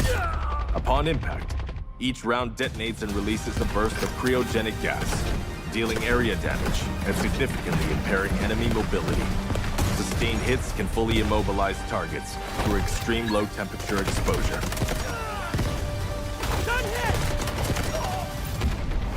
Cold. I can go colder.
Welcome back, operators, to of course week 3 of the Delta Force National Championship SEA, and we have seen a bloodbath. Again, I told you, Trixie, it was going to be a bloodbath. I did say that nobody's going to extract, but turns out OG had the time, Yeah. to extract. So congratulations to OG to wiping the whole lobby clean. They got a really good gunfights going on that third match over in Tight Prison, and we saw OG actually. The teams are rotating around, circling around each other. They're trying to find each other's position, but they couldn't until they finally got their hands onto the orange area, which everyone was there. What do you think? Why Yeah. did everyone circled around the whole map and then finally ending up in that particular spot? Oh, like I've mentioned earlier, once you get hurt in Tide Prison, you're already marked or targeted by most of the teams because most of the teams are actually aiming for that third party, as you've witnessed. And OG earlier got stuck under that tunnel, and as you witnessed, underdogs actually was waiting, and they heard OG over there, so they went for it. And following Onyx and then the rest of the team, 5-man, Navi, and FOC, everybody just went to orange, and they're slowly rotating and they're actually circling around each other. And I don't know if you noticed, all of our gunfights really did happen in orange. So it's a really, really big surprise. So let's move on and take a bit look of the highlights. I really wanna uh mention the position of Onyx earlier. Remember the one in the railing? Yes, Olu? it was Right? Kanade. He was the culprit of that particular spot. Devs, please! That is unfair. I think that was unfair. Of course, it was a railing. You cannot sleep on a railing. You cannot lay this is the down here. one. And this is the one. As we see, Chills caught off guard by the peekaboo shots by Kanade over there. Oh my god! I bet you that Chills had real chills going on his Yeah. body right now. He was like, "What in the world just happened? Where did this guy came from?" He has no idea. But yeah, again, once you got hurt in Tight Prison, all hell just broke loose. Especially the culprit of all those gunshots, of course, is OG versus Navi, and everyone just kind of went into orange and tried their best to wipe each other. And as we see right now, OG had their 6 kills. They're happy. They went all the way from the bottom of the leaderboard all the way to the third. 12 points is not too shabby. Of course, Onyx is still there on top of the leaderboard with 21 kills and 35 total score, with their loot of a whopping 2.28.65 million. Of course, they are still. It is very hard for the other teams to actually catch up. So the only way to catch Onyx in the back is to decode those Mendel bricks. And I know we are going to Space City for almost the rest of the maps. Space City. Talking about Space City, which decoding stations do you think this particular group is going to put their Mandel bricks on? Do you think it's going to be left to, I don't know, one particular decoding station, especially the one that is in front of Centrifuge and Buoyancy, or do you want to see the fights more of inside of the range? Where do you want to see the fight? Well, most of the games that I've watched really happen inside of the hot zone. So it's basically in the middle. So but I did saw some few games before. Some of the teams actually also aim for the one near the bagless extraction. Why it's an open area? And as we witnessed earlier, Onyx went for that open area decoding from Brakkesh. So who knows? They might go for that open area once again. But let's not mention we also have the one in I want to That's right. mention dormitory. Yeah, yeah, yeah. Yeah, the one in dormitory. There is a. I know that there is a team. I forgot their name, but it really amazed me because they had a lineup in dormitory. It's in the hallway, and then there was an Uluru on the way over the other side that's waiting. So, speaking of Uluru, I'm really looking forward that there would be Ulurus and Tempest in Space City. Why? Because we're talking about the Mandelbricks now. They will be stealing the Mandelbricks. They'll be holding positions. And again, we're very, very close. Who knows? The game might end already here in round 4 if Onyx manages to decode that Mandelbrick. So I'm really looking forward to more of the positioning of these teams as we've witnessed earlier in Brakkesh. 5 teams in the museum. And unexpectedly, in the early stages of the game, no one was touching the Mandelbrick. Who knows, we might witness the same again, right?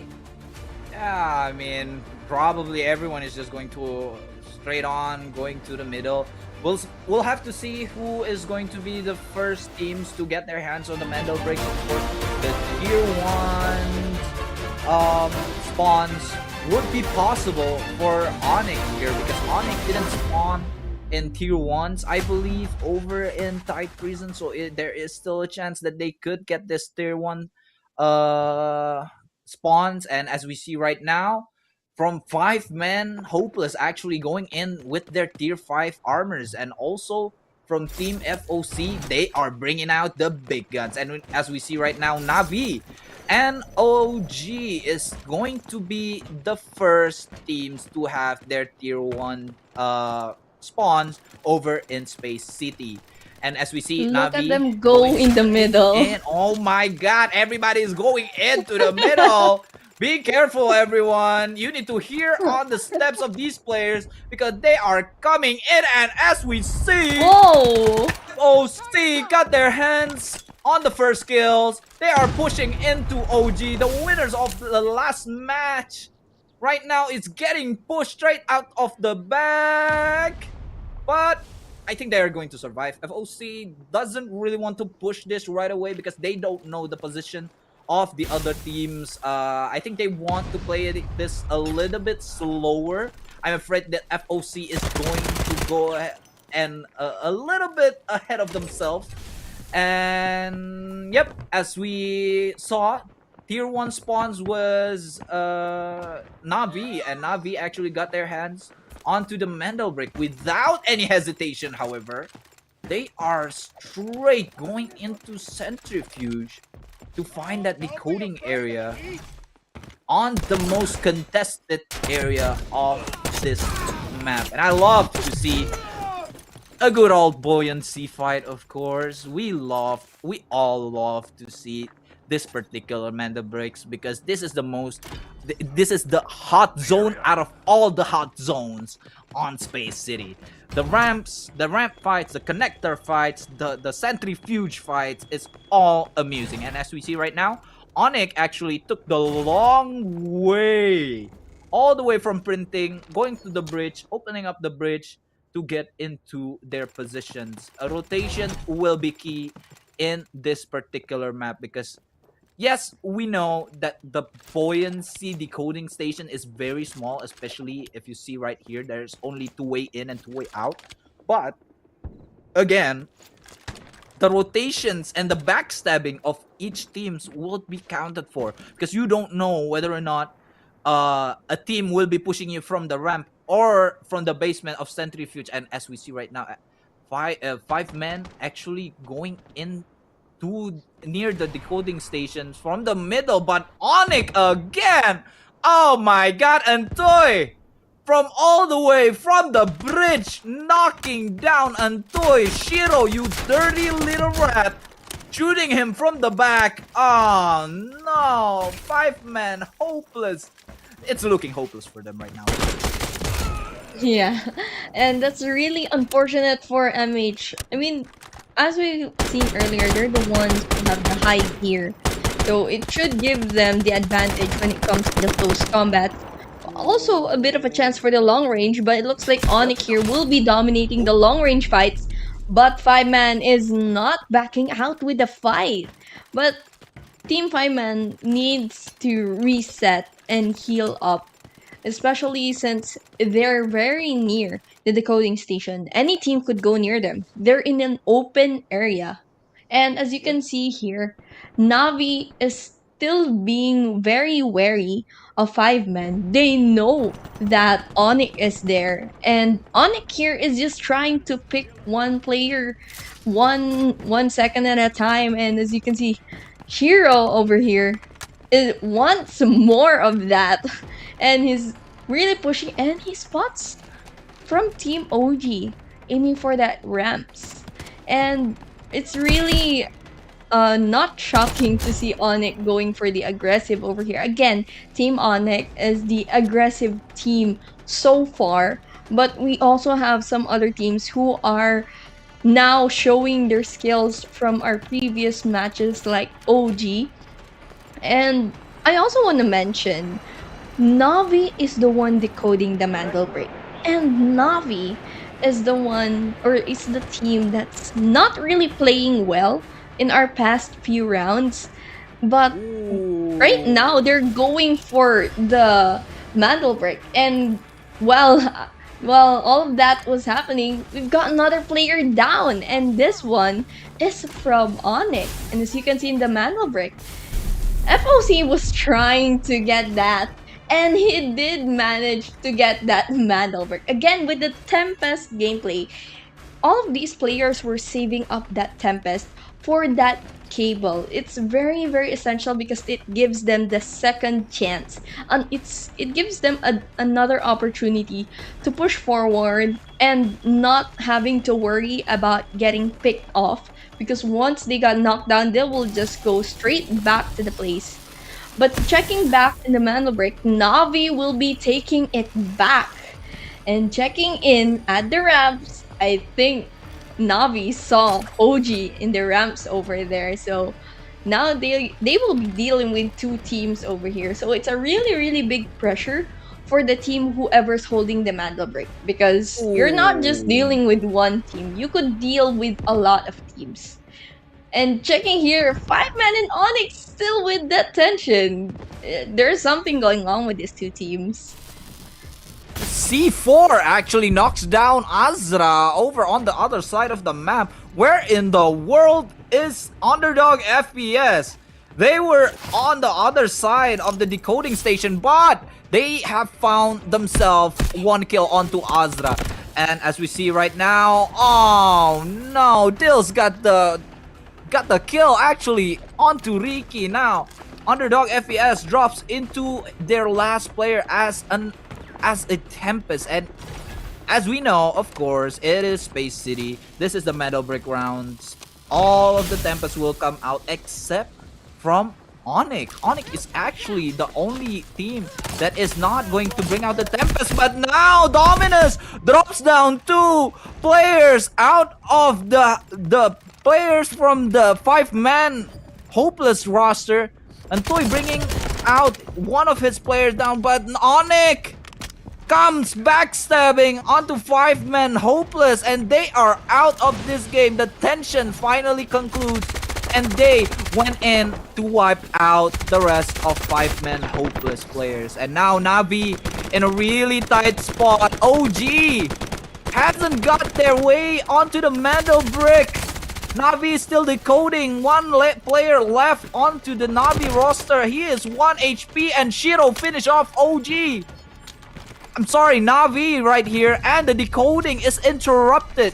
So it is up for grabs for any of these teams. Right now, OG is still on the 3 players. They are still on the ramp area.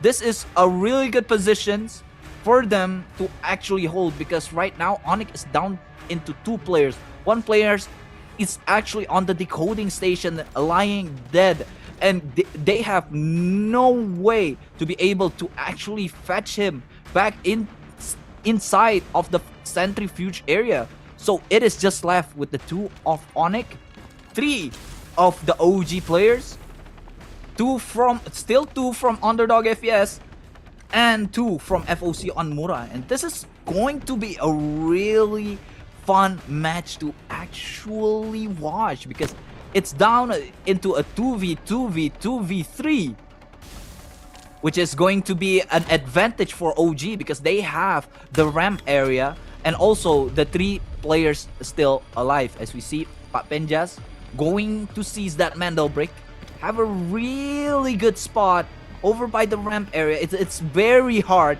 if nobody wants to contest OG from the back, from the Hudson area. So I think OG might have got theirself onto this Mandel brick. Now remember guys, only Navi Nation have never touched the Mandel bricks. Other teams have their own strategies to actually decode it.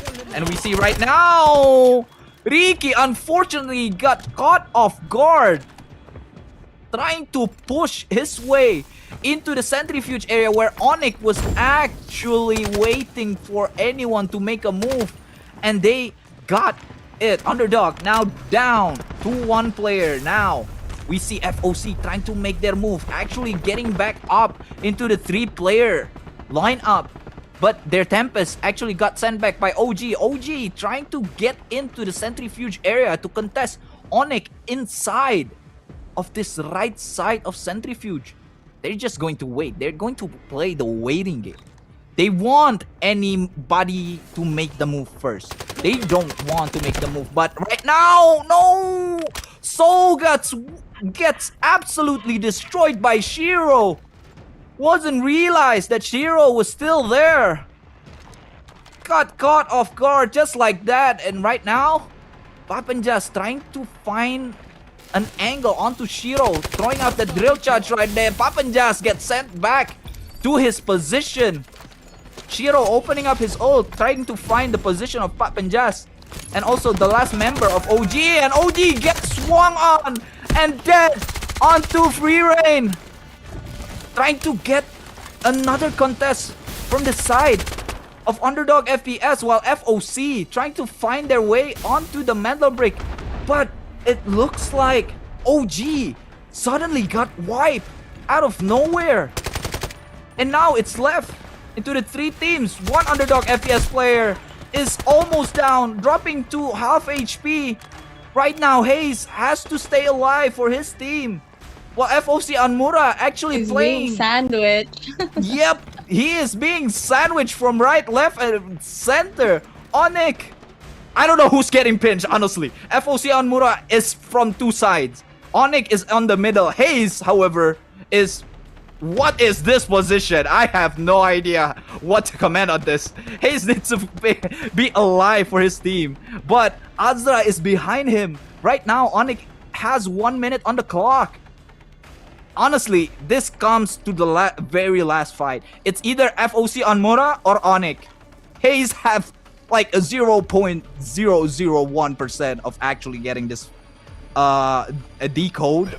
If he's the last man alive, Azra trying to make a move onto Hayes. It's a standoff. Azra getting caught off guard, throwing the frag grenade. He was not ready, jumping around like a... Whoa! What happened? Azra drops to the ground. Hayes still alive. Pras trying to actually contest the Mandel brick. Shiro slowing him down with the jammer, but gets thrown down to the ground by Free Reign. Nessie, the last one alive from Onyx, couldn't find his footings. Needs to actually pick up his teammates to get this advantage back to their hands. But honestly, what a great fight until now. It's not even over yet. Yeah, it isn't. I mean, that was a really good play for the last player of Underdog, and that was a missed opportunity for Onyx there. The last player ran out of bullets, if you notice. He ran out of bullets. He could have picked off that player of FOC trying to decode that Mandel break. But again, every time the Mandel brick gets decoded or gets stolen by another team, the timer goes down by 30 seconds until we're left with a minute and 30 seconds. Onyx here is now going for that aggressive. Once again, he's going for that payback. And To delay. now I think Onyx is now trying to end this game already. Oh, So we Hayes! still have a minute and 30 seconds.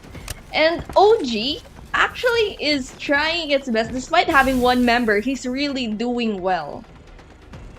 I mean, Underdog FPS is trying their absolute best right here. Hayes trying to interrupt two of this last remaining squads, making them worry about the angles that he might come from. But right now, Shiro almost gets dropped down to the ground by the two members of FOC. 50 seconds on the clock. Hayes coming on to the decoding station right now, trying to find that position to be that last interrupt to the decoding station. 40 seconds on the clock. FOC needs to come out of that centrifuge area, but they don't have any more recons. They don't know where Onyx players are stationed. Hayes have a full idea of where the Onyx players are. He's just trying his best to get this last pick onto the Onyx players. He saw one. Nessie trying to do some jump shots right now. Hayes actually dropped one of the Onyx players right now. Trying to seize the Mandel break. Cancels it. Do the jump shot. Oh my god. Hayes, you absolute rat. He was able to gain the siege of the Mandel bricks. What happened? Onyx threw it down to the ground. Missed opportunity from Onyx. They were distracted by FOC. The perfect bait from FOC to get Hayes onto that Mandel brick. And now it's a 1v1 situation. Tempest versus Tempest. Pras versus Hayes. Right now, oh my god, what a play. 0.001%. I said, Hayes said, shut up, Olu. This is my game. Let me cook, he says. Oh my day. Well, that was a really unexpected play, but really good job for Hayes over here. Despite not knowing what's happening between Onyx and FOC, he's aware that the teams are there and they know that they're focused on each other's. And as you've noticed, Underdog, again, with all of the third party, you've witnessed from earlier, he got sandwiched, still manages to survive and pick one of the players of FOC. And FOC actually has a missed opportunity earlier. I noticed that the Tempest went for it, but gets knocked down. And I think this is gonna be the end for Underdog over here, sadly. And FOC will be taking the Mandel brick. Although he really had some good gameplay, a lot of highlights to be exact, really commendable games, and he really told you should have believed him. Like I should have put my saw trust. that little glimpse of light.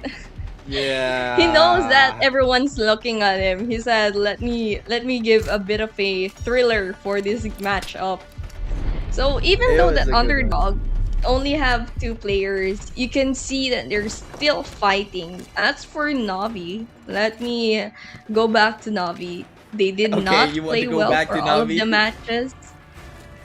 Yeah, I mean, it's a really missed opportunity for Navi. They're not doing so well. As for Onyx, they got sandwiched earlier, and it's a really missed opportunity for them. It was so close. Like there was like a 5-second, or I mean, I know it's just around less than 5 seconds or so before they got the Mandel brick, but there we go, the Underdog coming from behind, and that was really great. And I actually thought we were ending early already, but here we are, moving forward to round 5, but we're not going anywhere. We're still staying here at Space City.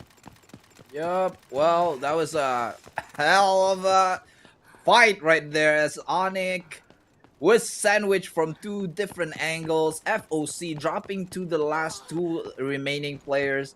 Underdog being the underdog, getting one of the players off FOC, and then actually rotating all the way to the stairwell on the side of Centrifuge, actually wiping Onyx.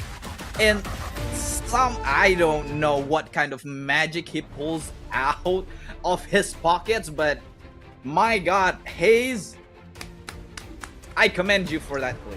They tried only two players, guys. Underdog is left with two players. They're on a handicap. They tried their best. Hayes tried his best. It was an amazing fight we saw on the first Space City map, and I mean, I want to see more fights, honestly. Yeah, sure, Onyx could have got that if they didn't through the game to Hayes, getting wiped by a single player on the two remaining alive from Onyx. I think They were in a bad position. Yeah, they were in a really bad position, but they could have had that kill on Hayes, but I think Hayes just outplayed them a little bit more than they are trying to outplay Hayes by himself. But FOC actually, I think Hayes kind of mistimed the move from Pras, who was going for that Mantle Brick, and so the drill charge kind of came in late, and he kind of missed the drill charge by itself.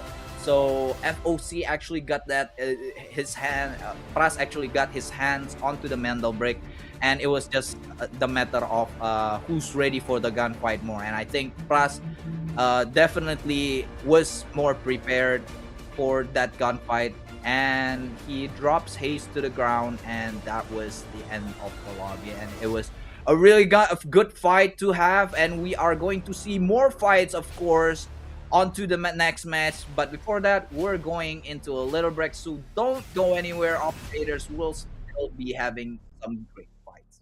Bye.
responsibility.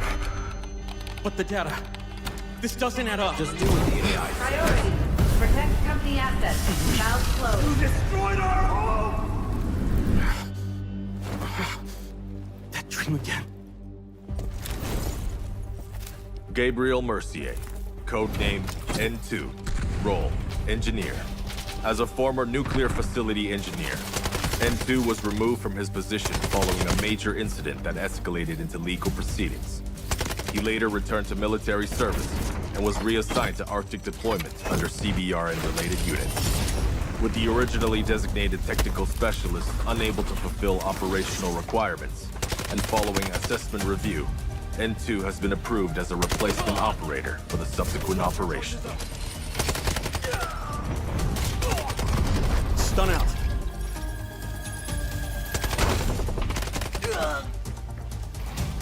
Throwing stun. Stun hit.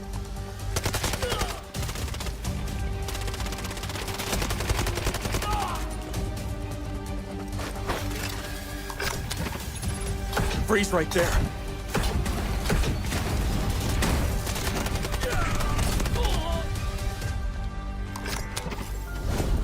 It's getting cold. N2 is equipped with a modified grenade launcher, capable of firing up to 6 LN2 grenades.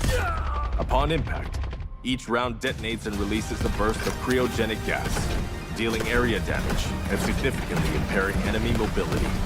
Sustained hits can fully immobilize targets through extreme low temperature exposure.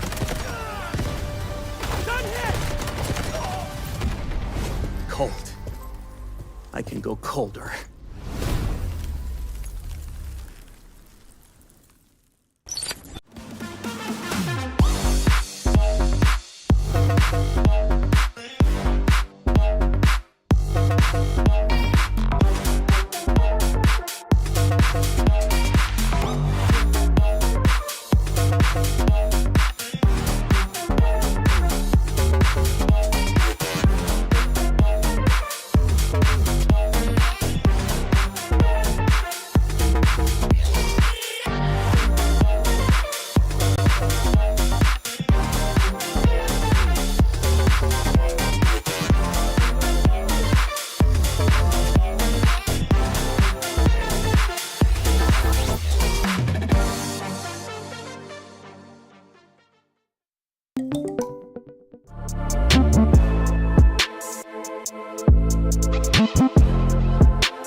Welcome back, operators. Well, we have gotten ourselves a match. I mean, if that was not a great gunfight showing off by the players, I don't know what is, because wow, it goes down to a 1v1s. It was a 2v3 situations on the middle in the mid game going on while the Mandelbricks was being decoded.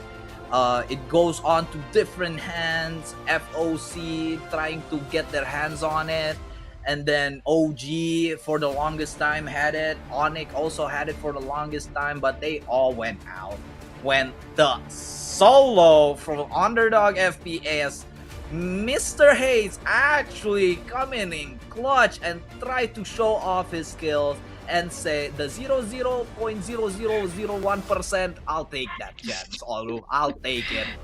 But at the end of the game, FOC actually came up on top, and yeah, Mandelbrick rounds. What can you say, everyone? It is the Mandelbrick rounds, and the fights are just intriguing to watch. What are your thoughts, Trixie, on that particular game? I mean, I was just very confused on what was going on because it was just a flank over a flank, and there goes another flank. Like, you don't know what's happening. There's a team coming from the bridge, wiping or trying to pick off one player from the center, and there's another one from the ramp. And earlier, in the first minutes, we almost saw one player get picked off. If I remember correctly, it was OG that almost got one less player. So as you can see, all of the teams here are just really playing aggressively for this Mandel Brick. Why? Because this is the main highlight of the game. Once you get 2 Mandel Bricks, you're already declared as the winner of these games, and will be staying more here in Space City. If you again, if you don't if you're not satisfied with that gunfight earlier, then guess what? We're still here at Space City, and who knows? We'll be seeing different flanks again. Maybe a different decoding station, probably, maybe, but we'll see. And as for our highlights over here, again, Team Onyx here almost had it, but unfortunately, they got sandwiched. A lot of players got sandwiched, especially Hayes. Biggest highlight of this game is gotta be Hayes because of that um biggest comeback despite being the last player alive. So now FOC, decoding that medal break, is now sitting at the same ground with Onyx with 1 mandal break. If one of the teams here manage to decode the mandal break, they'll be declared as the winners for this bracket. So we still have the rest of the teams. We have a few more opportunities. We actually have 2 more rounds here in Space City, and the game could go anywhere. It could end already, or we could go straight to round 7, like what happened last week, where we played all of the rounds and just went for the total score. But as for the total score, it looks like Onyx won't be worrying about the total score if ever the game will end with everyone holding a mandal brick. But for now, let's see who will be getting the 3rd mandal brick. Again, we're going back to Space City. Some of the players have already used their Tempest. The question is, will they use the last Tempest already, or will they save it for the last Space City round in round 6? Because there are different strategies on securing the mandal brick. One of the most common ways is the Tempest. That's why it's a really meta pick, especially for mandal brick rounds, because of that second life. So what do you think, Olu? Do you think we're gonna see a lot of Tempest again? Well, I think most of the teams are going to spend their Tempest, especially in this round. Seeing from the other tournaments that I saw and the other last week's matches, I saw a lot of Tempest being actually thrown out on the 5th and the 4th and the 5th round, and then on the 6th round, not really a lot of action actually happening on the 6th round. People try to actually gain that mandal break, but most of them are going to play very defensive without those Tempests that they are going to pull out on the 6th round. But I think most of the teams are going to pull out their Tempest. Talking about Tempest, actually, Onyx has not wasted any of their Tempest. So for 5th and the 6th round, they are going to have that Tempest geared up with the tier 5 items, the tier 5 armors, and also bullets to actually close this one. I think Onyx will go all out on this particular round. Round 5 is going to be match point for both FOC and also Onyx, and we are going to see just that. As we see right now, the composition of the players, of the teams, which operators they are going to break out. And as we see right now, Onyx didn't go for that tier 5 armors and ammo type. So 5-man hopeless actually went in with one tier 5 armor, and the rest is going to be from FOC on Mora trying to close this one up. So this is going to be the last the last map. We're going to see a lot of Tempests. As we see everyone just pulling up their Tempest, their respective Tempests, as Chills now getting dropped into 1 HP, spawning into that tier 1 spawns alongside Underdog FPS, and Onyx actually opening up the bridge.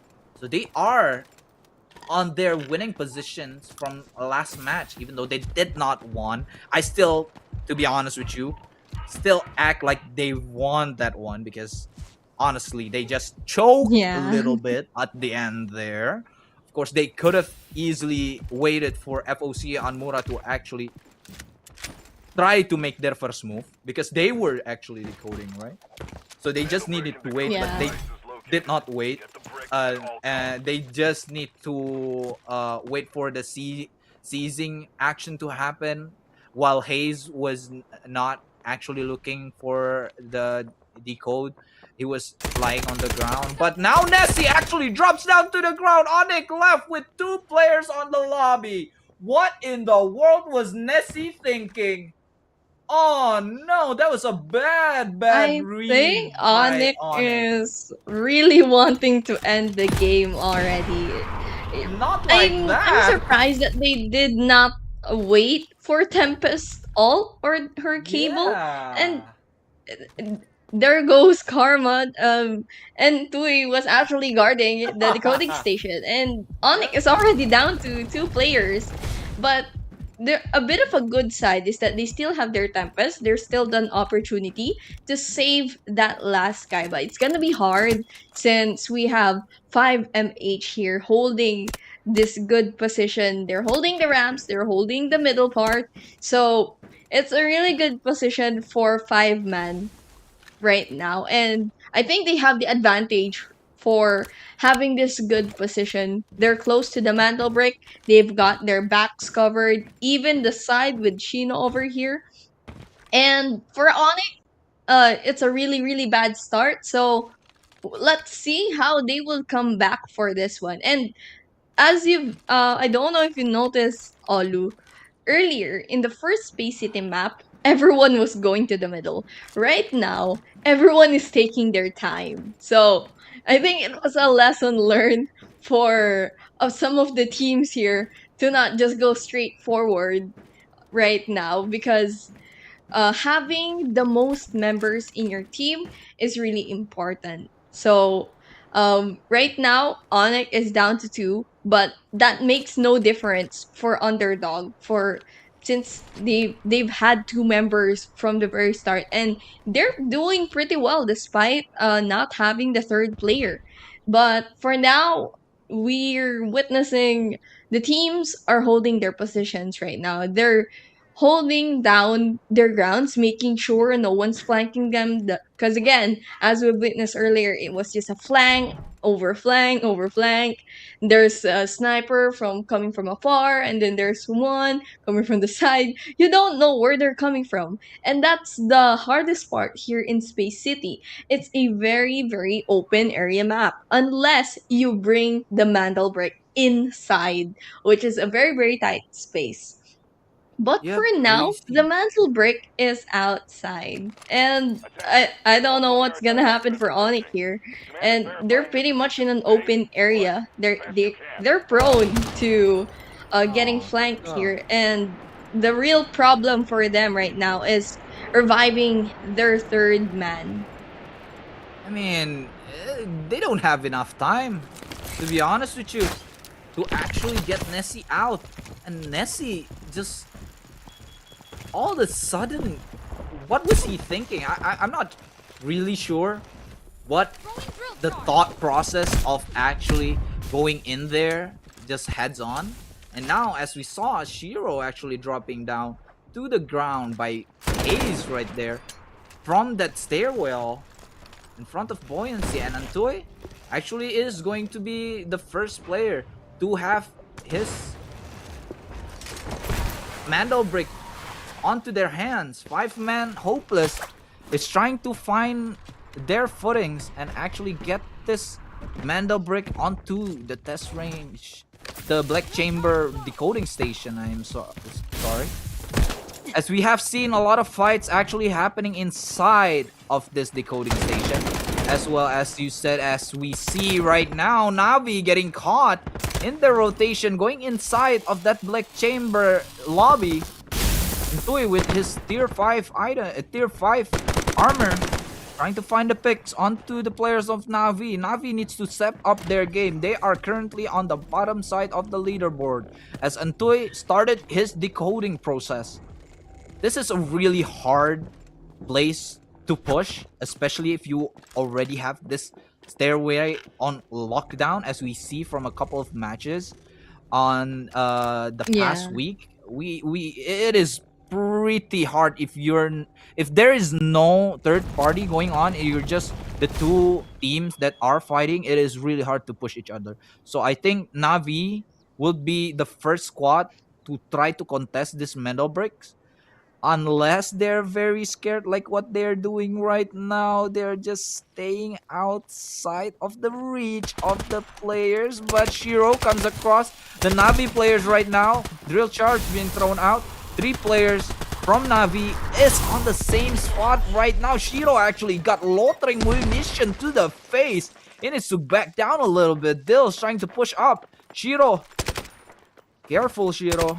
Trying to find the angles on Dills. Dills is trying to find him. 2 separate angles being locked down by Shiro. But here comes Kanade, picking off the Navi players. Dominus goes down. Dills got the pick on Shiro. Shiro needs to revive himself, but Dills actually pushed in. Now Kanade needs to find the straight from Dills. Now remember, Onyx is left with 2 players, so Kanade is the last man alive for Onyx. All of a sudden, Onyx is on a very big disadvantage out of all the teams. 44 points doesn't determine whether you win or lose the game, because right now, Onyx is getting thrown down to the ground by Navi, the team that is currently on the very last spot. As 2 minutes going by, and the side of the Mandel Brick, as we still see the fight that is going on against the #1 team of the group and the last team on the group, Yeah. with the fight being outside of the decoding station, which is, I don't know. And Onyx got wiped, get sent back to the lobby by Navi. Finally, Mr. Navi doing some things on the lobby. I'm happy for them. You know what? I'm happy for them. They Yeah, got the me 2 KPs too. here. Yep. You gotta love them. They are still trying Yeah. to find the KPs, not the decoding station. Okay. But anyways, we are still going to find Navi trying to get their ways back into the decoding station, loitering munition going out to scout things out outside of the black chamber area. As Chills, nobody is currently contesting this Mandel Brick. So I think this is just going to be a free Mandel Brick for 5-man hopeless. I'm not really sure about that. The position of the Mandel Brick is a really, really hard position to push. So I quite understand why the other teams are waiting. They're gonna wait for the last minute or the last few seconds before stealing They didn't that. get it. And as I mentioned, FOC almost got it. And there goes another 30 seconds left for 5MH to decode this. Again, the position of the Mandel Brick is really important here. So wherever you decode it, make sure that you got the position locked, because as of right now, it's located in the middle of a hallway. So it's a really, really tight position compared to the game earlier. So everyone is just being wary where the other teams are, because again, it's a very, very small space to have a lot of gunfights. So right now, Navi actually stole the decoding, or the Mandel Brick rather, and FOC here is trying to get that opportunity to go near it. As for 5-man who used to have the Mandel Brick, didn't quite go well. Again, it's all about waiting for the last minute, because it's a small area. I mean, personally, I would also go for the last minute, because you know, as the time keeps ticking, the pressure on the decoders is slowly going big. It's like it's a ticking time bomb where every second gives you more pressure. For now, Navi is aiming for that Mandel brick. As of them, they still don't have any Mandel brick, so they could grab a Mandel brick right now if they manage to decode this. But going back, Onyx didn't have a good start right now. And it's a really what do you call this? Most of my games that I have watched, whoever has the first Mandel brick always has the hardest time to finish it. It's easy to get the first one, but always hard to finish it. So even if you get that Mandel brick quite easily, like what 5-man did, they got that Mandel brick and decoded it quickly, it's really hard to finish it in the last minute because that's where the teams will be going in. As for OG over here, they're quite really not that far. They're also waiting for that same opportunity as Navi and FOC here.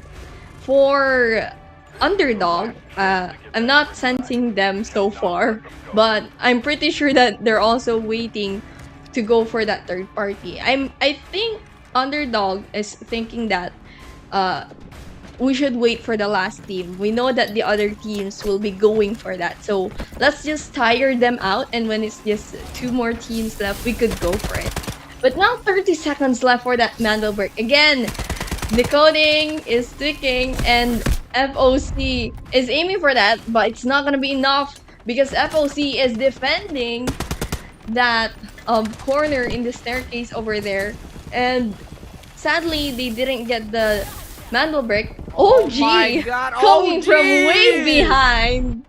This is What? what I'm talking about. It's always the last minute. You gotta wait for the last minute because that's where everything is happening. But Navi here is looking for that opportunity, but sadly did not get it. It's a bit of a really confusing on what's happening on this map. You thought FOC is gonna get it, but no. OG will be getting that Mandel brick from the very farthest one. So, what can you say, Olu? I mean, I love this Black Chamber decoding station because of this. You don't know which team is going to go in, and Chills finally find his revenge kills on his teammates, onto Azra, that didn't realize that Chills was inside of that locker room right there. And now Navi tried to actually seize that Mandel brick, but was unsuccessful. And again, OG being the absolute rat, coming in under 30 seconds and actually getting that particular seize on that Mandel bricks was actually a good plan. And now Pak Penjas, we saw Pak Penjas actually doing something on the flanking side of the game, a bit on tight prison. So I think he is actually calling for Soul to come on in. Let's try to flank this Navi players, as we actually is going to hear a lot of footsteps going around near the Mandel brick areas. And Navi now trying to seize the Mandel bricks. The clock goes down to 2 minutes and 30 seconds. It's getting reset every now and then. Now Navi trying to find the last man standing out of 5 men hopeless, and Chills needs to go down, but Pras, my God, he drops down to the ground, headshotted by Dills. And now Papenjas with the flank, trying to find that angle on Navi, but he just missed it because Navi trying to rotate to the stairwell. They successfully gained this position. This is a good position for the defenders, actually, because it is quite near to the decoding station, and you also have a lot of plays to actually play. But oh my God, Navi drops another player for Penjas. Actually a little bit too greedy right there, trying to find the picks onto Burchin, but Burchin was ready for Papenjas. Another gunfights being exchanged by OG and Navi. Soul trying to get that pick onto Dominus, but Dominus trying to reset himself. Burchin right now opening his frag grenades, trying to send some just a little bit of damage over into Soul. Soul inside of that locker room being pushed by 3 players. Drops 1, drops. Finally, Soul gets put down by the team of Navi. And Navi, my god, this is a treat to watch. 1 minute remaining on the clock. Underdog FPS, where did they come from? Trying to get inside into the Mandelbrick area. Opening up the door. Trying to get a pick onto Navi. Unsuccessful. Byron ulti is getting thrown out. Didn't connect. Navi actually got back into the 3-man squad. Careful. They are opening up their Tempest ulti. Trying to find that pick onto Underdog FPS. That is just currently outside of that bulletproof door. Dales trying to close out the door. Trying to ensure nobody gets this Mandelbrick except for us. We have had a bad game. But this is not going to be the last game as FOC actually finds that angle onto Underdog FPS. Ricky, the last man alive. But Navi, 3 seconds on the clock. 2, 1, and it's decoded by Navi.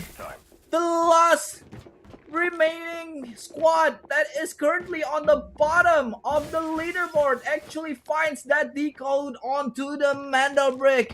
What a drama! 3 men left alive from Team Navi. 2 men left alive onto FOC Amura. But Navi has the upper hand. They decoded the Mandelbrick. I told you, Trixie, that they are going to do it. Navi is a good team. They are going to do it. They are going to find the kills. They are going to find that Mandelbrick. Even though they hadn't had the greatest of games, this is the moment that they are going to do it. This is going to be the match point. Round 6 should be their match point right now. The last remaining kills is dropped down to the ground. Dills finding a lot of kills in that game. Great game from Navi. Honestly, what a game from Navi. They showed up, and they showed up big time. It was a really unexpected comeback for FOC over there.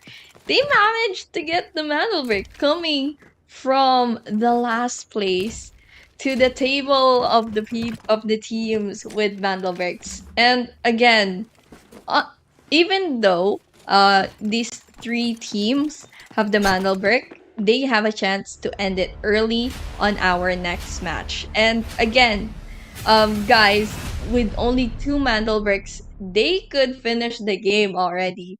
But who knows? Anything could happen in this game. I mean, you've already witnessed it. Olu and I also witnessed it. FOC coming from the bottom, going for that Mandelbrick, and now they got it. And that puts them on the match point as... I mean, Navi getting that Mandelbrick over there. And now they're making their way to the leaderboard. So a lot is happening. Anything could happen in this game. So I'm gonna say it, I'm not sure if the game is gonna end on next already. I feel like we're gonna play all of the maps right now. What do you think, Alu? I mean, it is possible that we are going to see the maps going to all the way to round number 7.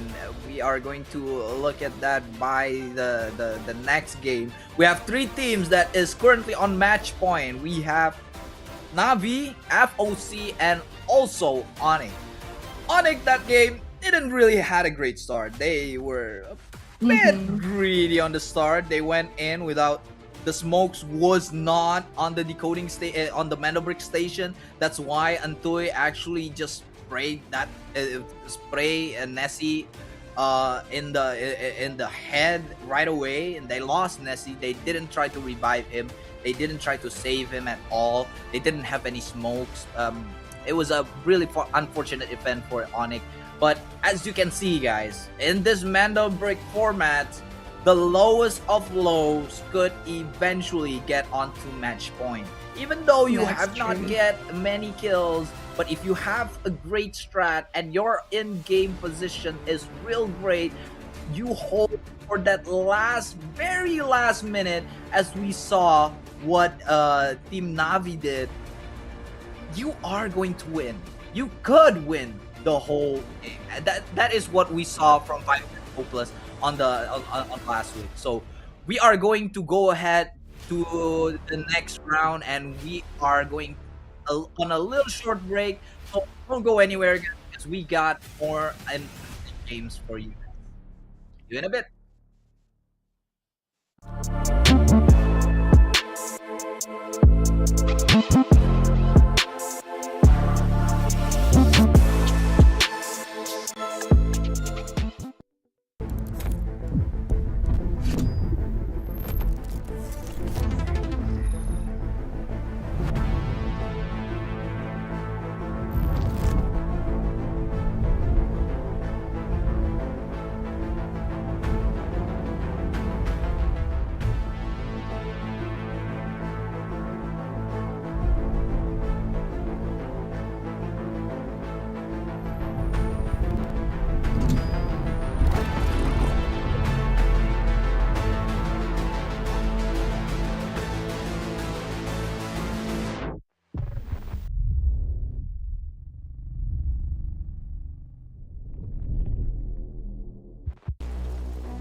no legal responsibility. But the data. This doesn't add up. Just do what the AI says. Priority. Protect company assets. Valve closed. Destroyed our home! That dream again. Gabriel Mercier, codename N2, role engineer. As a former nuclear facility engineer, N2 was removed from his position following a major incident that escalated into legal proceedings. He later returned to military service and was reassigned to Arctic deployment under CBR and related units. With the originally designated technical specialist unable to fulfill operational requirements, and following assessment review, N2 has been approved as a replacement operator for the subsequent operation. Stun out.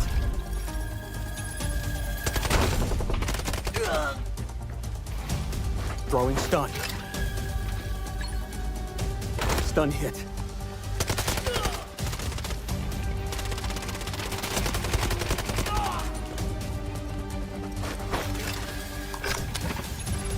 Freeze right there.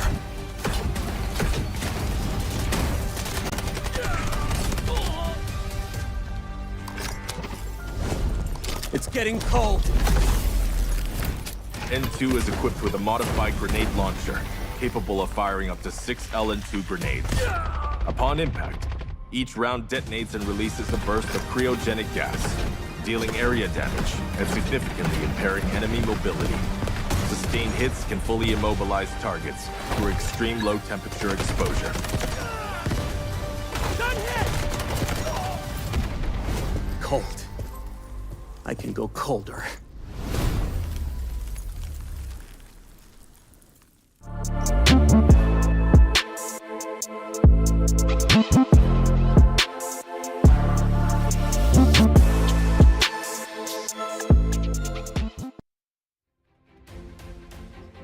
Welcome back, operators, to, of course, week 3 of the Delta Force National Championship Season 3 Southeast Asia. And round 6 is incoming, Trixie. My god, my god. Yeah, As we it see, is. ladies and gentlemen, anything could happen in an operations match, okay? We saw the most dominating team on the group getting wiped first. And then we saw the last place team on this group actually decoded a Mandel break. What are your thoughts, Trixie? It's a big change of events, actually, and this is what makes this matchup or this kind of game interesting, because just because you're at the lowest doesn't mean you don't have the chance to win.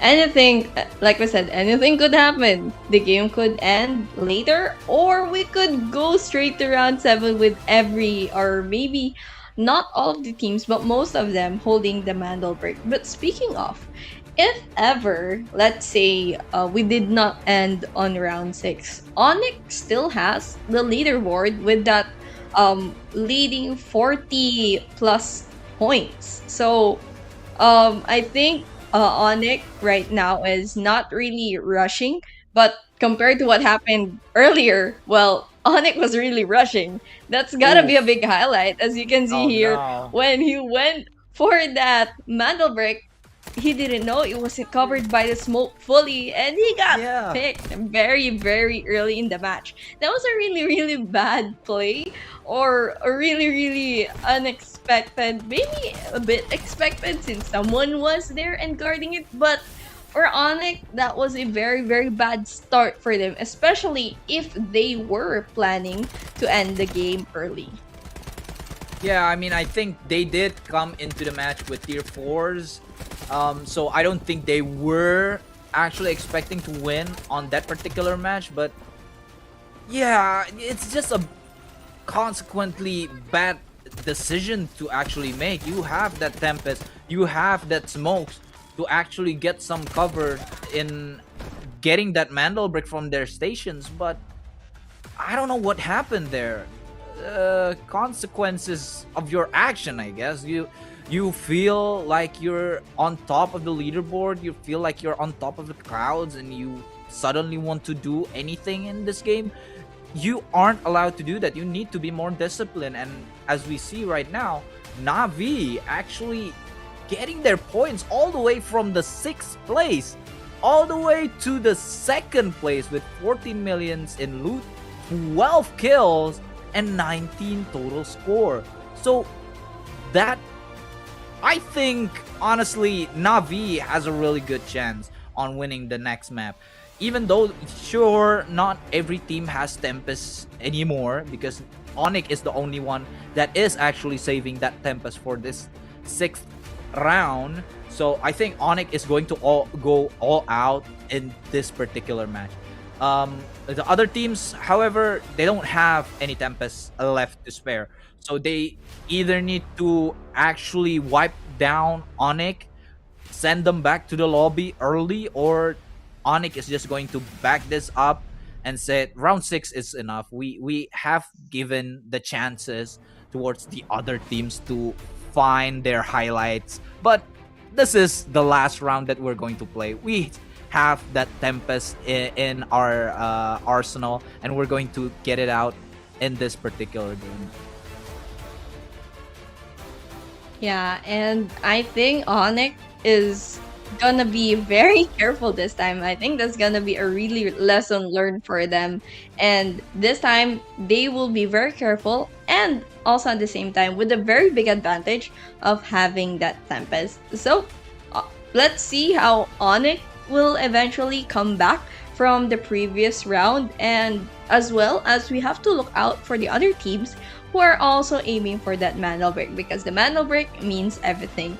And again, the last minute gunfights we didn't expect. OG was actually there, but in the end, they didn't manage to get that Mandal break. As of now, for Underdog, even though they were having good plays in the earlier matches, this is where reality hits hard, where 2 players or playing with only 2 players is a really big disadvantage, especially in the Mandal break, because you don't have enough people guarding the Mandal break. You don't have enough people to back you up because you only have each other, right? If the other one goes down, you're already like 50-50 chance of saving the other guy or getting wiped out as well. So let's see what would happen here on our round number 6. We're going back here to Space City, and I'm really excited to see what our teams are gonna show here. Are they gonna go aggressive again, or they're gonna go passive?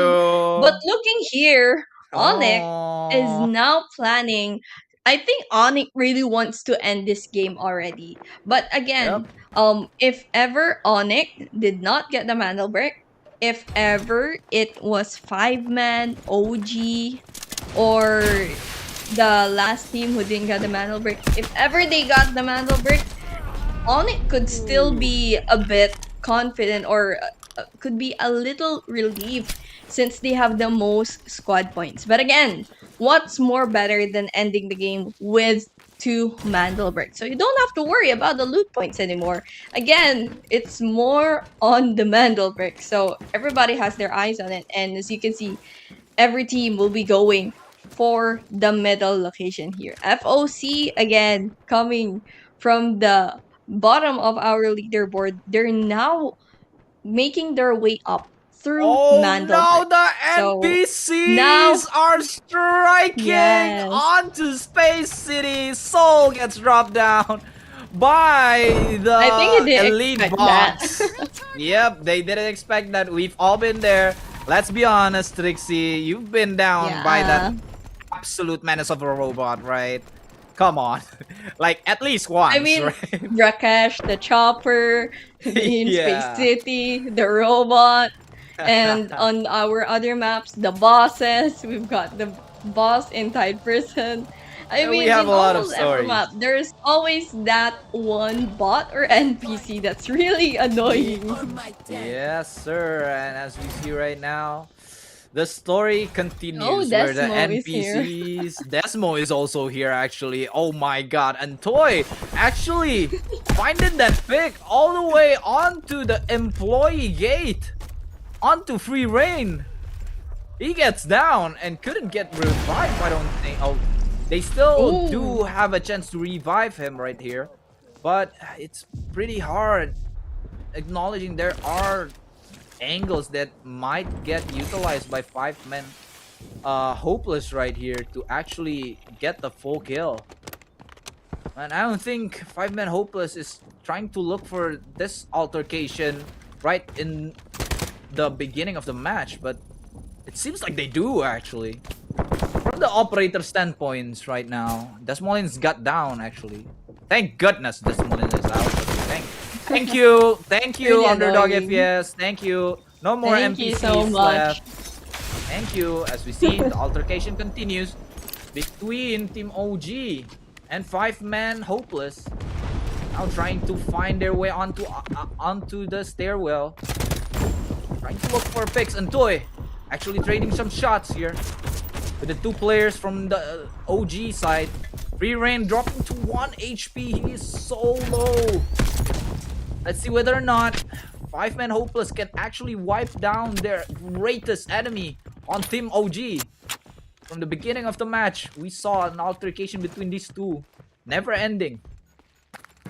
But right, as if for now, you know, people are trying to play it a little bit more chill. Onyx got their hands on that Mandel, but Yeah. didn't do the exact same thing right now, of course. As we see, they take it a little bit more carefully nowadays. They want to ensure that they didn't get wiped first in the map. Of course, the buoyancy decoding station will be their selection, of course. This is where they like to actually get their hands on that Mandel brick. But right now, it's being seized by Dominus. Dominus is not a Tempest, but is very, very confident on stealing that Mandel bricks, and he gets it. What in the world was Onyx thinking? Letting that happen for free. And now, actually, Team Onyx wasted their Tempest ult to do absolutely nothing, trying to get a pick but was not successful onto the players of Navi. The Ram site is being occupied by two teams right now. 5-man Hopeless is making their way onto the Ram. Navi, 30 minutes on the clock for the decoding station to be seized. Still have full squads onto all of the players, and Underdog FPS finally got their third player. Oh my god, Yeah. this is going to be their game. I'm telling you right now, this is going to be their game, Trixie. Believe it or not, they are going to win this one, and we are going to round number 7. I have no doubt in them. Absolutely no doubt. From seeing what they did last week, I think this is going to be their game. Whatever happens here, I don't care. It is going to go to round number 7, and Underdog FPS is going to get this Mandel break. But as of for now, they are staying a little bit.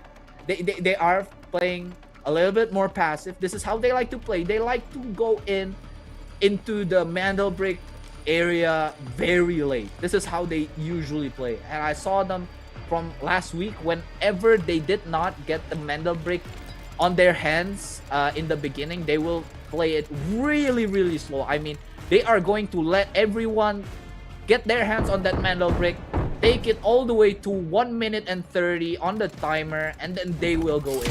I think that is going to be the plan. As if right now, 5-man Hopeless actually, Jill's going down to 1 HP, getting harassed by Team FOC from all the way from the west gate, trying to contest Team Navi here on the ramp.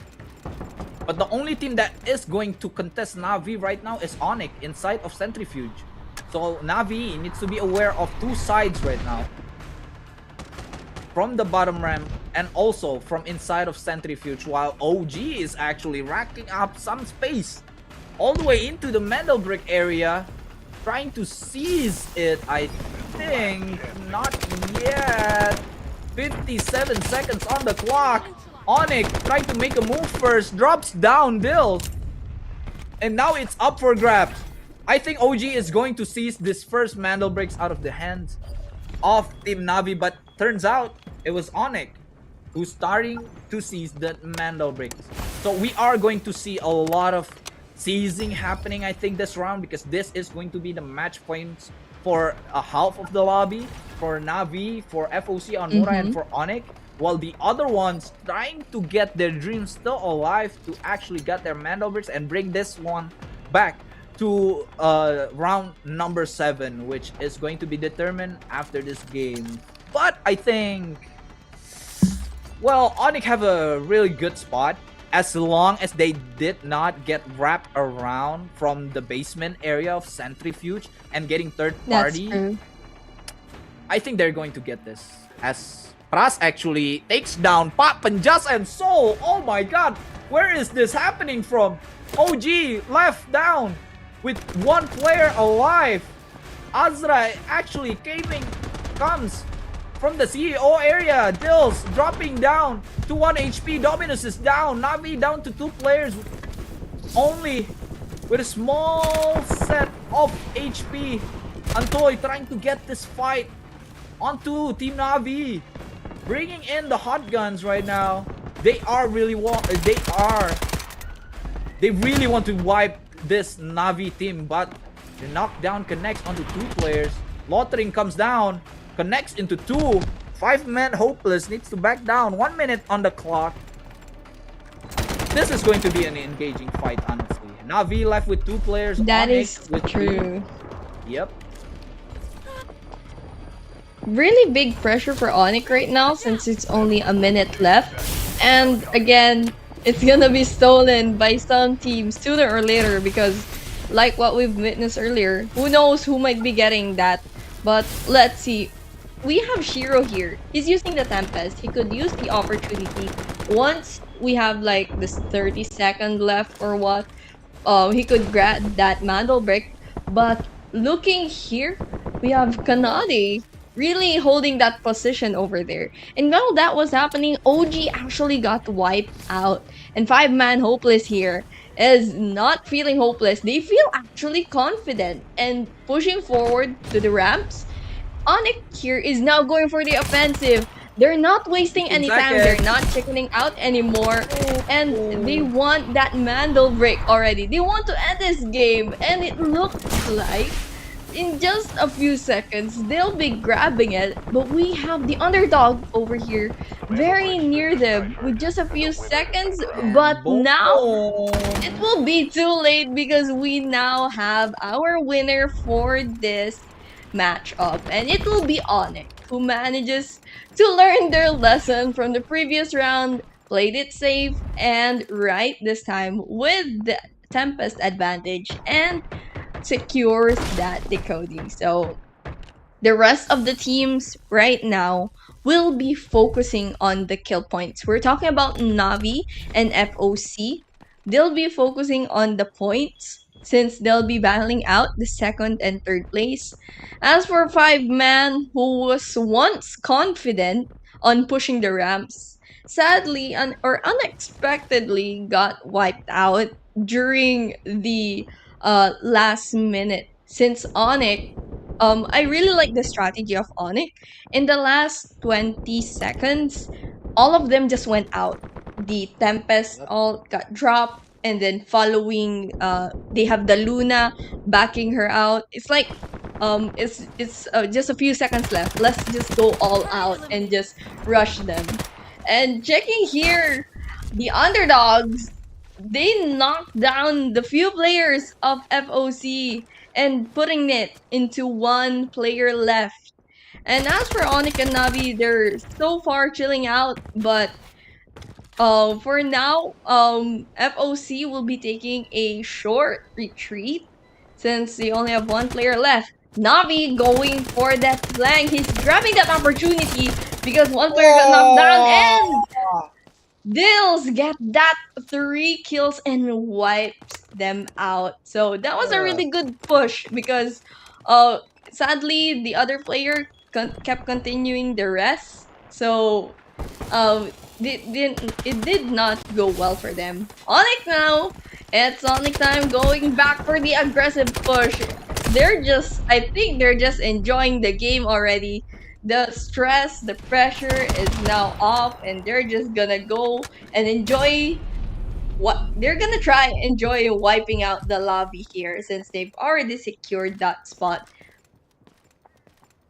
Yeah, I mean, I think Onyx is just playing for the fun, for the KPs, I guess. Mm-hmm.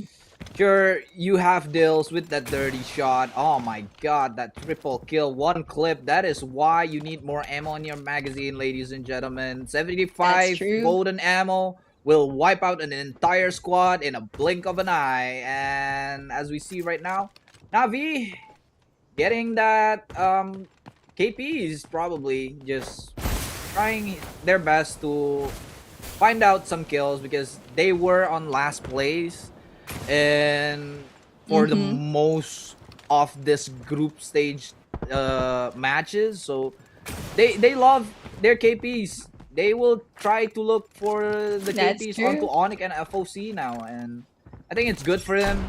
They want to get their mental boost a little bit high because every time you get a kill you probably scream at your team, one down, one down. You get a little bit of that mental boost going on Yeah. for the next week, of course. And of course they're going to get this a second place because they have one mental break and also 26 total score points, so that's pretty nice. And as you Oh, see, Burchen dropping down Shiro to the ground, very nice of him. Lottering didn't connect, actually connects onto Shiro. My bad. Dominus trying to push out the rest of Onyx here inside of Centrifuge.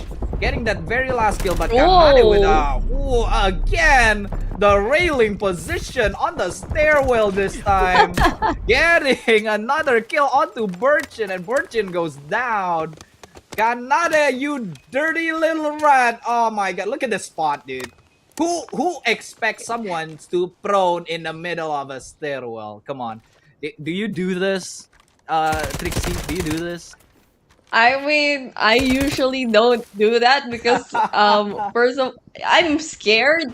Like you're guarding not just your back, you also have the sides as well. So really big risk, but I like that he's very confident to stay in that position, knowing that he has his teammates. So their teamwork just shows or just shows how well both of them are. So right now, we're seeing the two of these teams are just enjoying the games and trying to get that kill points, especially for FOC who is securing the kill points right now. And it's gonna be left with a 3v2 situation, but one of the player of FOC can still be revived actually. But Shiro here is pushing. I think is not giving a chance there, and Nessie knocks out another player, and it's down to one last player for FOC. Onyx here is looking for the last guy. We have Press here. He's actually sneaking up beside Onyx. Ah, He could go sneaky. It's just he's now just playing for the clips right now. Pras, I am telling you, even though you can't hear us, you can create a highlight right here, right now, if you wipe out Onyx. Though yep. that's a really big challenge, but what are the odds? Oh, I mean, oh, what oh, we've oh, witnessed earlier, oh. Ras going sneaky. Shiro is suspecting, is someone here? Like, they're really looking for this last person, and I don't think anyone could extract. Oh, we do still have the bagless extractions, but I think that would matter for FOC if they have the loot. Unfortunately, they don't. Since we're left here with Pras again, it's a 1v3 situation. If you can check on the minimap, Onyx is just looking for him. It's like, it's Yeah. just one guy. Let's just look for him. He's gotta be near. I mean, Onyx has truly is their slogan. It's Onyx time, and they showed up. They showed up big, and with the tier Yeah, 5 full squad, tier 5 armor, tier 5 ammo, nobody really stand a chance, to be honest, and nobody really it's challenge, true. put Onyx in a bad spot. Nobody really flank onto the basement of Centrifuge, trying to contest them from the inside. They were just left there alone. Everybody tries to go out from the ramp side and also from the middle side of the map and from buoyancy, but nobody really tried to contest Onyx from the inside of the centrifuge building. We see now Pras! Whoa! Unfortunately, Shiro with his Tempest roll Salute! got that final kill onto Mr. Pras as he goes down. He's Onyx wipe out the He whole got his lobby. prediction. Yep.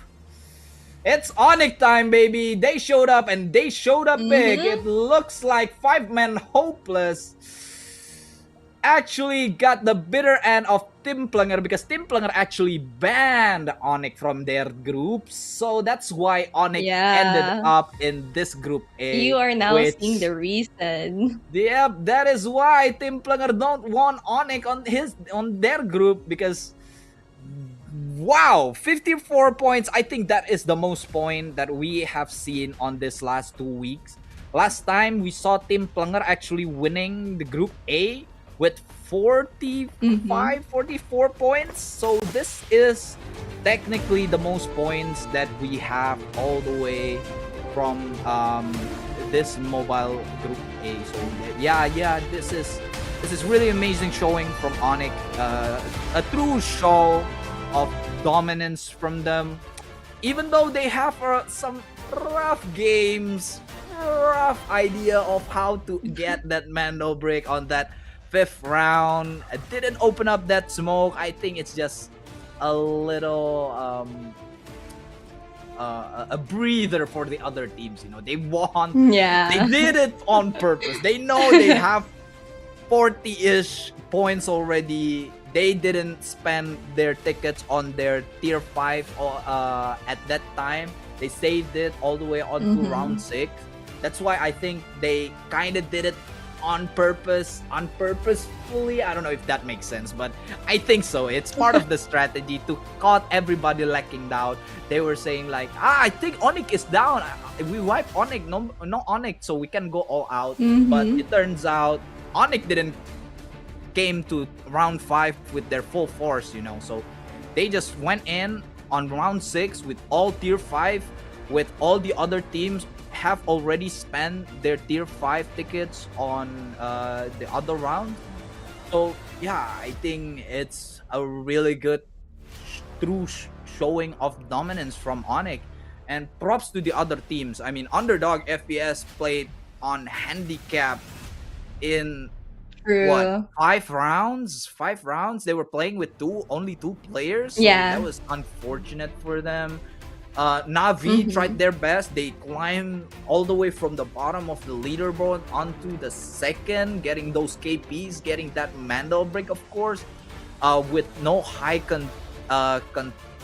contestation in that black chamber decoding station. So that's really good for them. But the other teams, it's hard to actually point out what they did wrong, what they did wrong, right? Because the rotation from OG, they could get their hands onto the Mando bricks. They also get their buoyancy area on lockdown, but sometimes I think they overpeaked it a little bit. They know that there are people on that area, but they kind of became overconfident that they got a perfect place to actually seize the Mando brick. So they went in and they tried it, but they got cut off by another team's rotation. 5-man Hopeless also did the same thing. They were very confident on seizing that Mando brick, but then get caught off by OG and FOC on that game, which is really bad for them. So yeah, I think it's just a true dominance from Onyx. It's Onyx time, baby. What do you think? It's Onyx time. I mean, you know, it's kind of funny if you're gonna see it in a bigger picture. Like, from a very, very small mistake, they went big time on the next round already. Like, okay, they just slipped their hand, like, okay, I slipped my hand, let's go back, and went full T5. They went serious already. I mean, like, no, we can't embarrass ourselves with just that one mistake. But again, congratulations to Onyx. It's Onyx time, and they got the 2 Mandel breaks. As for our other teams, and the rest of the teams who didn't got mandal breaks, they did really well. Again, I gotta commend Underdog despite having two player. Allow me to mention them again. They did pretty well despite having two players in the first 5 rounds. I mean, you've witnessed it from the zero dam. What did we call them? The two guardians of the extraction sites. We've seen them camp it out, and sadly, today might not just be the day. They still have an opportunity to come back on their next matches. But right now, let's give a big salute to Onyx. Congratulations. And I'm really looking forward to whoever will try to stand up against Onyx. Now I see why Team Plengar tried to avoid Onyx. We now witness the reason why they're avoiding Onyx, because they're very aggressive plays despite it could be anywhere in open area compared in Brakkesh, or maybe in an enclosed area. They've shown that whatever's waiting for them, their aim, their skills are ready to prove them wrong. So looking forward to what Onyx could show us, and I'm looking forward to the rest of the teams on how they would climb back up to the leaderboard after witnessing the gameplay of Onyx today. I mean, couldn't agree more with your statement there, Trixie. I mean, Onyx just show a true force of dominance right there. And again, you brought up Underdog FPS. Underdog FPS is actually the winner of Season 2. So, they were playing on a handicap, and it shows how this True. game is actually needs to be played by 3 squad members that is fully alive. If you are down to 2 players, unfortunately that happened for Team Underdog FPS in this particular match day. Last week we actually have FOC, Amura, and Osiris actually playing on a handicap, unfortunately for them. And this truly shows how you need to have that third player on your team to actually have that backup rotations, that exchange, that trade kills, the other ones that is going to watch for that third angle where people are going to push in, because there are a lot of alleyways, there's a lot of openings for teams to actually get near you, and so that third player comes in a big time. So yeah, unfortunately for them, they couldn't get their hands on the Mandal Bricks this round, but they did what they did. We got the highlights out of them, and that is all what matters for Underdog FPS. Unfortunately, Dragon wasn't there for the highlights. Usually, Dragon is the one that is on the highlights, but today it wasn't him. So yeah, giving a little of the showtime light, the show light onto his teammate. It's okay, Dragon. You'll get them next time. There's still other teams. And as we see right now, we are going on to the highlights of that game, which is going to be an amazing fight. We saw how Onyx actually defended that centrifuge area with all their tier 5s. They were coming in ready with their Tempest. Nobody is going to be able to contest them easily without trading kills. And that is what we saw. As we see here, Onyx got their tier 1 spawns, eventually just get their hands straight away onto that Mandal Break without missing the smoke. So they got it. They put it onto the buoyancy area, which is their power position, as we said. Still dirty. Oh my god, why did that get replayed? That 75 bullets M250 is just very dirty, Dills. Honestly, your hands is magical. And as we see, Pras being the last man alive, of course, it's a good try from FOC too. They are trying their best, but unfortunate enough, this wasn't enough. Today wasn't enough for them. 16 total score for FOC Amundra. Wasn't that bad, of course, but they got their hands on that Mandal Brick. That is what that matters. And Navi Nation coming the way from the 6th position all the way to the 2nd, which is a really good comeback story. It shows that Navi could find their footings after especially last week's performances that they got absolutely thrown to the ground by the teams rotating into the Mandelbrick area. And so I think it's a really good showing from Navi Nation also. And as we see now, Onyx successfully decoded the two Mandelbricks with the total points of 56 and a lot of loot points also. They have dominated this group. 5-man hopeless, sure, they won the first round, but it's not enough. 5-man hopeless could try to actually find better positions in the future to contest the Mandelbricks, but this particular match day, they haven't found that footing yet, so I'm hoping for the best for them for next week. Yeah, I mean, it's a very confusing fight we saw this game, right? True. So, knowing that not everything you see in the start is going to last till the end. Again, anything can happen. Like right now, Onyx with 15 points right now, they are standing at the top at number 1. But even though that 5-man hopeless did not do well for this match, they did do well on Zero Dam, but for the rest, they did not manage to get a Mandelbrick. They still have their second place over here, but that could change because tomorrow or on the next game, we're seeing the next batch playing it out, and let's see who's gonna be standing beside Onyx. I really wanna see Team Plenger play with Onyx. I wanna see them play like they've been. Team Plenger is avoiding Onyx, so I'm very curious how what would happen if they actually get to be matched in the same bracket. And as for the rest of the team, we got FOC Amunra on 3rd place, Team Plenger again in 4th place. Navi, despite not doing well, they are at 5th place, and Underdog over here on 6th place. Again, they still have that chance. Even though they had 2 players, they still managed to get it, and here they have 8 points. For the rest of the team, we got Phantom Legion on 7, OG at 8th place, 3 Angry Men on 9, DK on 10, and EWG and FOC Osiris on the last place.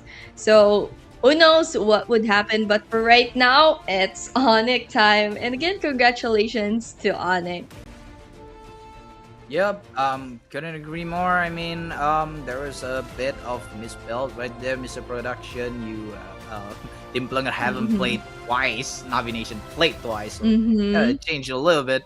But yeah, Team Plunger tomorrow is going to show off their teeth to the Group B, which contains one of your boys from the Philippines, Team DK, is there true, going Team to play. DK.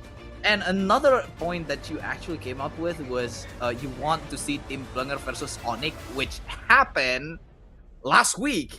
And the funny part is Onyx is always getting wiped either by Team Plunger or 5-man hopeless. So that was the sad story of Team Onyx last week. And this week they are trying to fulfill their duty as the actual king of this group, and they did it by racking up 54 points and also getting those 2 Mandelbricks, and so well deserved by them, positioning themselves at the top of the leaderboard. We are going to see for Team Plunger what they will do on the next game. But talking about the next group, Group B, we have a lot of changes also. The one team that was actually banned by 5-man hopeless was 3 Angry Men, I believe, and they are scary. They are the rotation cutters of the group, and so I think they need to watch out for the plays by Team Angry Men, and also some other teams that I would like to actually show up their teeth on the next day is EWG and FOC Osiris. As we see, FOC Amundra actually got their place here on the top of the top 6, right? But FOC Osiris last week didn't really rack up any points, didn't get enough kills. They were playing on a handicap, and I'm hoping that they could do it next tomorrow actually. So I'm really looking forward for you guys to watch the next day tournament here on Delta Force National Championship Season 3 Mobile Southeast Asia, where we are going to see Team Plunger either dominating the whole game like Onyx, standing beside Onyx on the 1 and 2 position, or we are going to see a new champion of the group, just as Onyx, coming down from those lower leaderboards onto the top right now. And if Team Plunger actually tops their group, they are going to be above of Onyx on the point side. So really looking forward towards that. If you guys don't want to miss any of that, please don't forget to follow our social media over on TikTok, YouTube, on Garena Delta Force SGMYPH to get the latest of news. But today, it's been a really great day, Trixie. Hope you had a really fun watch. Also, for the operators out there, and we'll see you guys soon enough tomorrow, same hour. Don't go anywhere, guys. Stay tuned.